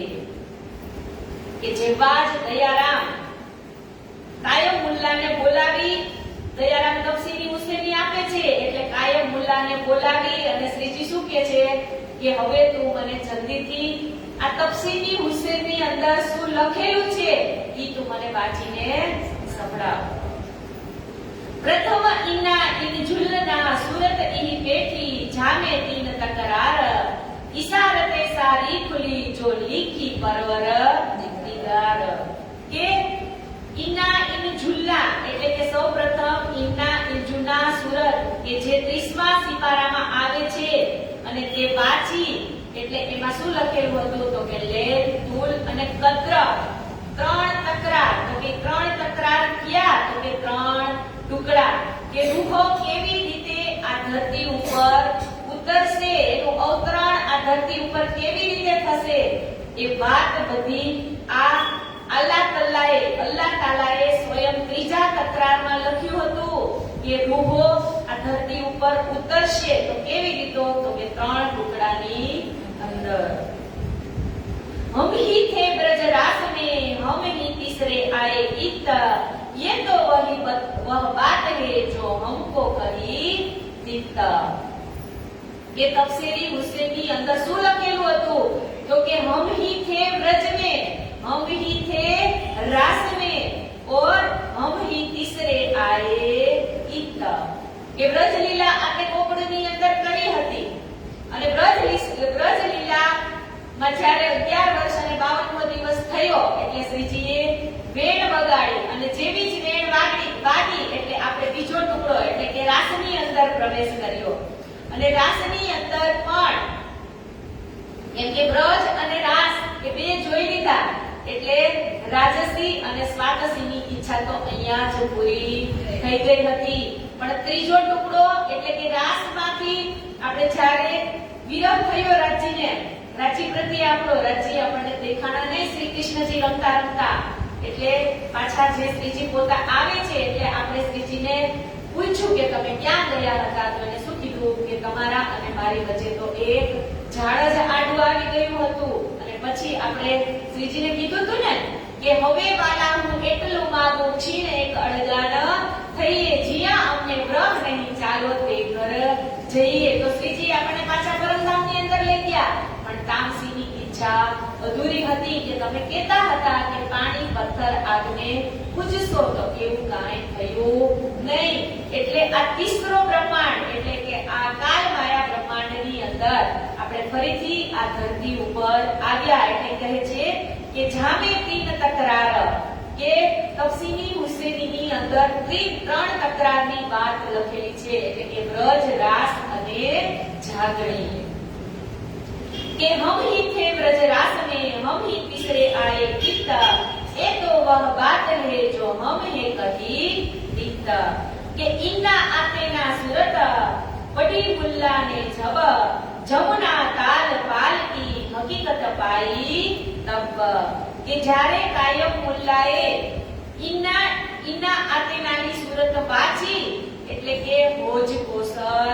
તળાવની પાળ અને જમનાજીની જે હકીકત ખબર પડી એટલે શ્રીજીની હાલત કેવી થાય છે તો કહે છે કે જબ ચોટ લગી શ્રી રાજ કો આયા એસા હાલ ના રહી ઉઠને કી તાકત હુએ અત ખુશાલ કે તફસીની હુસેનીની અંદર પરમધામની જે જમનાજીની હોજ કોસરની વાતો શ્રીજી સાંભળે છે એટલે કહે છે કે જબ લગી ચોટ રાજસો એટલે કે શ્રીજીને જે બી ચોટ લાગી છે એટલે કે આયા એસા હાલ ના રહી ઉઠને કી તાકાત કેટલા એની અંદર એ ભાવ વિભોર થઈ જાય છે કે હવે એને પલંગ ઉપરથી ઉઠવાની તાકાત પણ રહેતી નથી અને હુએ અત ખુશાલ ખુશાલ તો એટલે કે ખુશ તો કેટલા થયા કે એની કોઈ સીમાનો પાર જ નથી કે હવે એમના મનની અંદર જે મનોરથ હતા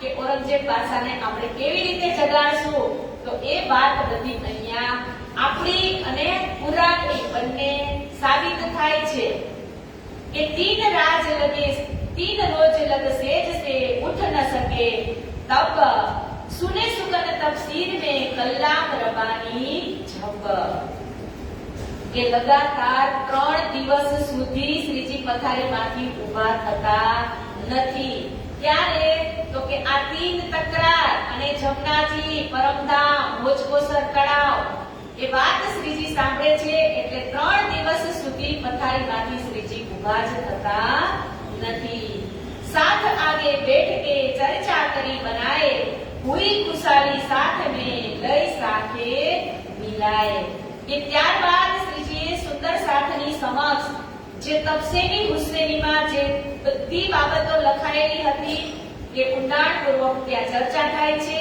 અને બધાને સમજાવે છે આથી જેટલા પણ ત્યાં સુંદર સાથ હતા એ પણ બધા ખુશ થઈ જાય છે एक खुशाली अपनी पहुंचाए सब साथ एक तो मोमीनो वारसी जाके भक्के पकड़े हाथ કે આ બાબતની ખુશ ખબર વિરોધ સ્થાનોએ જેટલા સુંદર સાથને પહોંચાડવામાં આવી હતી કે કુરાન અને તફસીની હુસેન એ આપણી જ કિતાબો છે શ્રી રાજજી મહારાજે જે મોમીનો પર મહેર કરી છે કે પ્રાણનાથજી વિદ્યા અભિનંદન બુદ્ધ નિષ્કલંક અવતાર જે ઇમામ મહેદીના રૂપમાં એમને ઓળખી લીધા છે અને આ જ કિતાબના એ વારસ થઈ શકે છે કે પાતી લીખી ઉદયપુર કો ઓર સાથ સબન તુમ ઠોર ઠોર પહોંચાયો જો કોઈ સાથ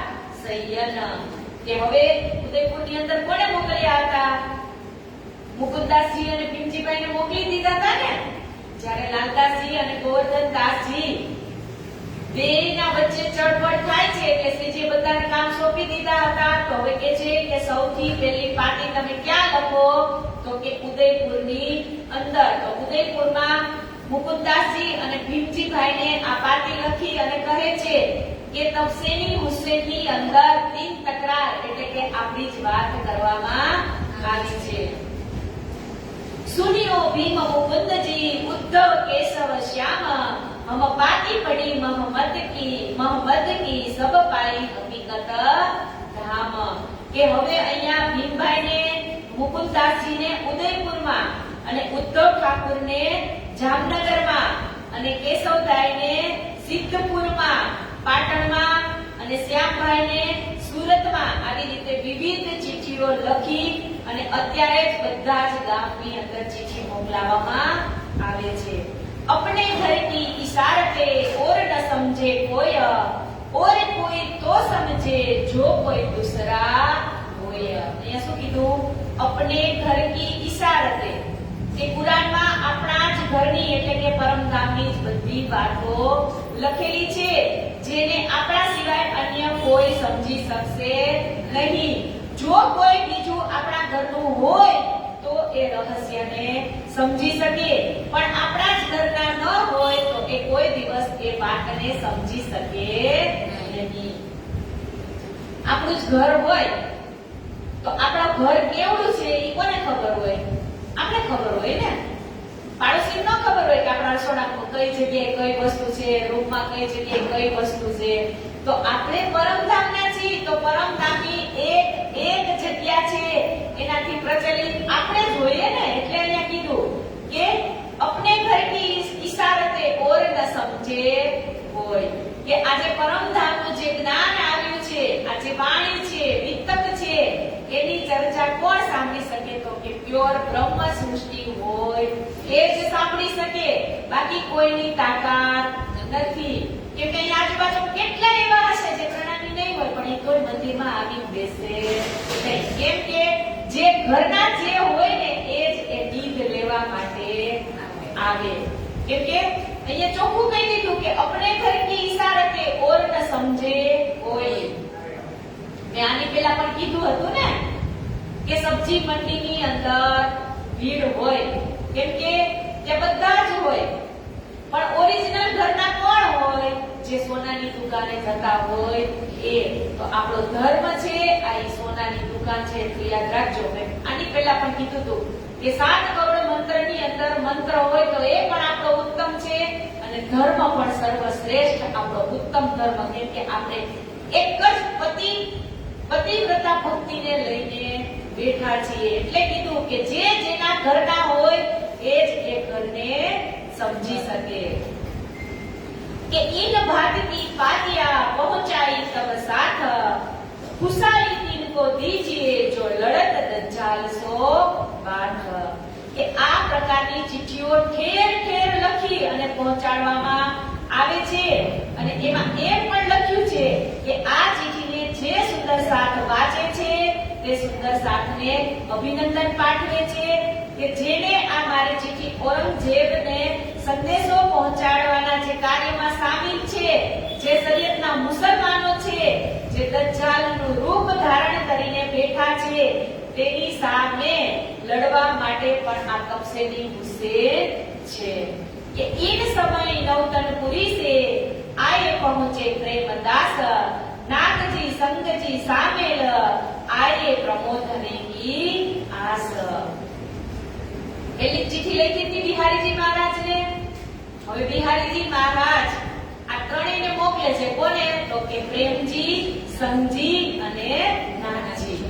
એ તમે ત્રણેય જાઓ શ્રીજી પાસે અને ત્યાં શું એનો જે વિચારસરણી છે, જે વિચારધારા છે એ તમે ત્યાં જઈ અને જોઈને આવો. એ આए दिल्ली ने सराय हवेली रोहिला खान एक दावा ले बैठे इसे का इनका तीन पर था ईमान. કે આ ત્રણેય જણા જામનગર નૌતનપુરી થી આવે છે અને ત્યારે શ્રીજી ક્યાં હતા? તો કે રોહિલા ખાનની જે હવેલી હતી એમાં ત્યાં શ્રીજી હોય છે એટલે આ ત્રણે ત્રણ ત્યાં આવે છે અને કહે છે કે દેવચંદ્રજી મહારાજનો જ દાવો કરવા લાગ્યા કે શ્રીજી આપણે શ્રી દેવચંદ્રજીને છોડી અને અન્ય કોઈ પર વિશ્વાસ કરવો જોઈએ નહીં, આવું શ્રીજી કહે છે.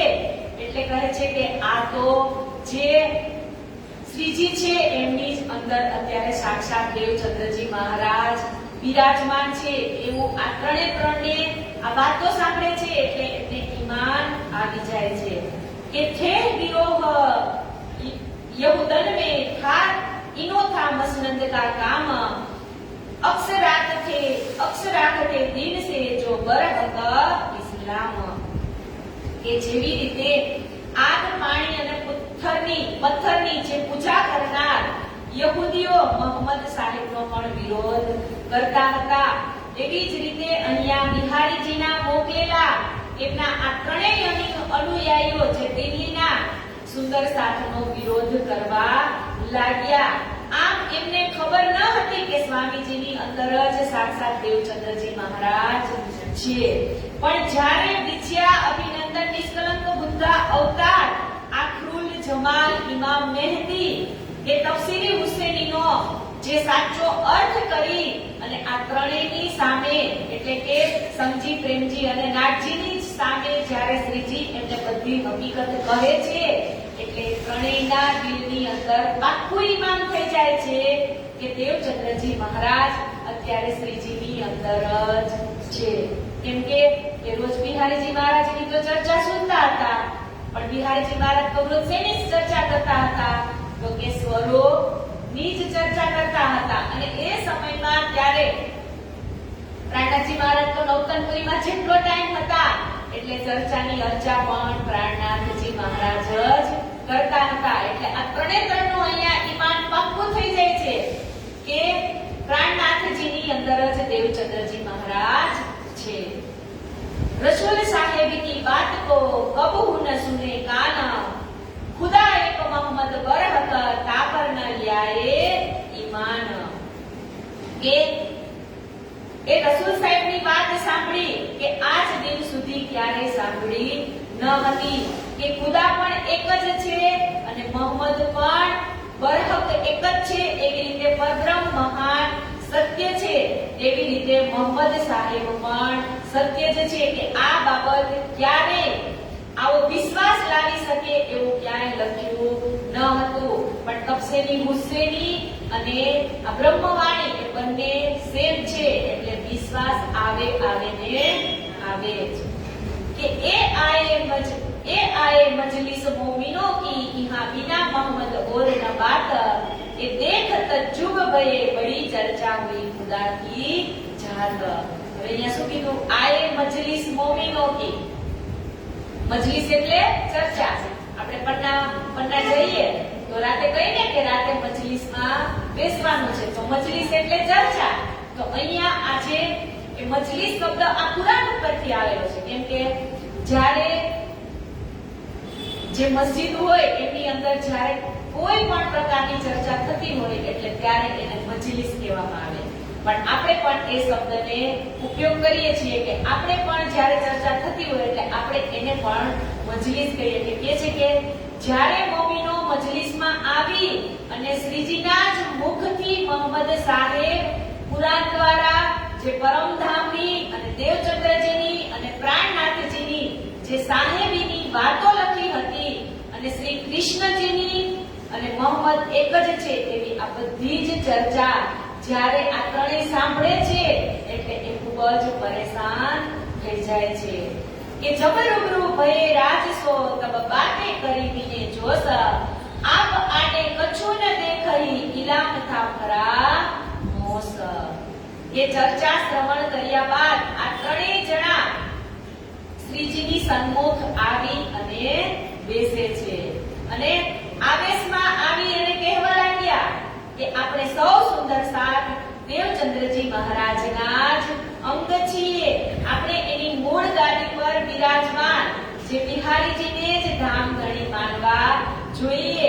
આમ તેમ શ્રીજીને દેવચંદ્રજીના શિષ્ય તરીકે જ ઓળખ્યા અને એમના જે વિદ્યાભિનંદન બુદ્ધ નિષ્કલંક અવતાર આખરુલ જમા ઇમામ મહેદી સ્વરૂપની પહેચાન કરી નહીં. અને કહે છે કે શ્રીજીમાં બિરાજમાન કોણ હતા? તો કે શ્યામા મહારાણી અને રાજજી. એ પૂર્ણ શક્તિ આ બંનેની અંદર છે, પણ એ ઓળખી શક્યા નહીં. જબ ચર્ચા કરી હજૂરને દઈ શ્રી દેવચંદ્રજી की पहचान, श्री मोहम्मद साहिब का रोशन किया ईमान. કે અહીંયા હવે બે જાતની વાત થાય છે કે જ્યારે શ્રીજી સાહેબ ચર્ચા સાંભળે અને સાક્ષાત દેવચંદ્રજી મહારાજ ત્યાં બિરાજમાન હોય છે, પણ પૂર્ણ પહેચાન કરાવી અને શ્રી રાજજી મહારાજ જ સ્વયં રસૂલ બનીને આવ્યા છે. કેમ કે રસૂલ બની કોણ આવ્યા હતા? શ્યામા મહારાણી. અને શ્યામા મહારાણીની અંદર કોણ હતું? મોહમ્મદ સાહેબ આસબાઈ. તો એ જ મોહમ્મદ રસૂલ બનીને આવ્યા હતા ને. એટલે કહે છે કે કુરાનમાં ઈસા રૂહ અલ્લાહ ઈ બે જામા એટલે કે બે તનની અંદર લીલા કરશે. તો પહેલું તન એને કયું મળ્યું? દેવચંદ્રજી મહારાજ. અને બીજું તન શ્યામા મહારાણી. પણ બેની અંદર છે કોણ? પૂર્ણ બ્રહ્મ પરમાત્મા અનાદિ અક્ષરાદિ. એટલે કહે છે કે અહીંયા બે જામાની અંદર જે લીલા કરશે અને એ કોણ હશે? તો કે સદગુરુ ધની શ્રી દેવચંદ્રજી મહારાજ એ એક મંત્ર લાવશે. એ પહેલો જામો અને બીજો જામો મહામંત્રી સ્વામી શ્રી પ્રાણનાથજી મહારાજ. તો કે એ તારતમ મંત્ર, એ મંત્ર અને આ તારતમ ગ્રંથ, કે મંત્રનો પણ મંત્ર એટલે તારતમ ગ્રંથ લઈ અને બે જામાની અંદર લીલા કરશે. આવી રીતે આગળ કહે છે કે જો બાત કહી મોહમ્મદ ને સોઈ રૂહ અલ્લાહ કલામ, मिला देखाए दोनों इनों का ये हुआ दीने एक इस्लाम. કે મોહમ્મદ સાહેબે કલમામાં લખ્યું હતું કે શ્રી દેવચંદ્રજી મહારાજ તારતમમાં કહ્યું છે કે જે અર્થાત એટલે કે લા ઇલાહા ઇલ્લાહા, જે ક્ષર અક્ષર અને અક્ષરાતીત આ બંનેની સરખામણી કરી અને સમજાવ્યું છે, એ જ દીને ઇસ્લામ એટલે કે નિજાનંદ સંપ્રદાય છે. બંને એક જ છે, એમાં ફક્ત ફર્ક છે તો ખાલી ભાષાનો જ ફર્ક છે. અહીંયા શું કીધું? મિલાય દોનો ઇનો કે હુઆ એક દિન એક ઇસ્લામ. કે બંનેની અંદર વાતો સેમ લખેલી છે, ફક્ત છે તો ખાલી ભાષાનો જ ફક્ત છે. जब ईसा मोहम्मद मिल गया कलमा और तारतम, भाग दिल का कुफर जाग देखी आतम. કે જ્યારે ધણી શ્રી દેવચંદ્રજી મહારાજ મોહમ્મદ સાહેબ દ્વારા આપેલ જે તારતમનું જે જ્ઞાન છે અને કલમા બંને એક કરીને બતાવ્યા એટલે દિલના સંશયો પણ દૂર થઈ ગયા, એમની આત્મા જાગૃતિ થઈ ગઈ, એમની પૂર્ણ પહેચાન થઈ ગઈ અને શ્રી રાજજી અને શ્રી શ્યામાજી આ બંને શ્રીજીની અંદર છે એવો પાક્કો એમને વિશ્વાસ થઈ ગયો. એટલે હવે અહીંયા શ્રીજી કહે છે કે કહે સુકન જબ રાજને બડા દેખ્યા જોશ, તબ દિન યહ દિન કા સબ હુઆ ફરા મોસ. કે શ્રીજી જ્યારે પૂરા જોશમાં આવી અને આ વાત સાંભળી અને સમજાવી કે ગાદી પૂજા જેને મહાન સમજીને બેઠા છીએ એ તો કેવળ જમપુરીનું જ સાધન છે. બિહારીજી તથા ગાદી પ્રત્યેનો જે ભાવ છોડી અને શ્રીજી ઉપર ઈમાન લાવે છે એ જ સાચા સુંદર સાથ છે. કે આવી રીતે અહીંયા પ્રેમજી, સંતજી અને નાગજીની જે ઈમાન દ્રઢ ન હતું કે સાચી ગાદી તો જામનગરની અંદર બિહારીજી મહારાજ પાસે જ છે. પણ જ્યારે આ કુરાન અને કુરાનના માયના શ્રીજીના મુખેથી લા ઇલાહા ઇલ્લાહ ચર અક્ષર અક્ષરાતીતના ભેદ આ સંતજી, પ્રેમજી અને નાગજી સમજે છે, ત્યારે જ શ્રીજીને સર્વસ્વ માને છે અને ત્યારે જ શ્રીજીના ચરણોની અંદર સમર્પિત થાય છે. તો હજી તો આ પ્રકરણમાં ઘણી બધી ચોપાઈઓ છે, તો એ આપણે કાલે શ્રવણ કરીશું અને અહીંયા જ આપણે ચોપાઈ દોહરાવી અને વાણીને વિરામ આપીએ. ખુદા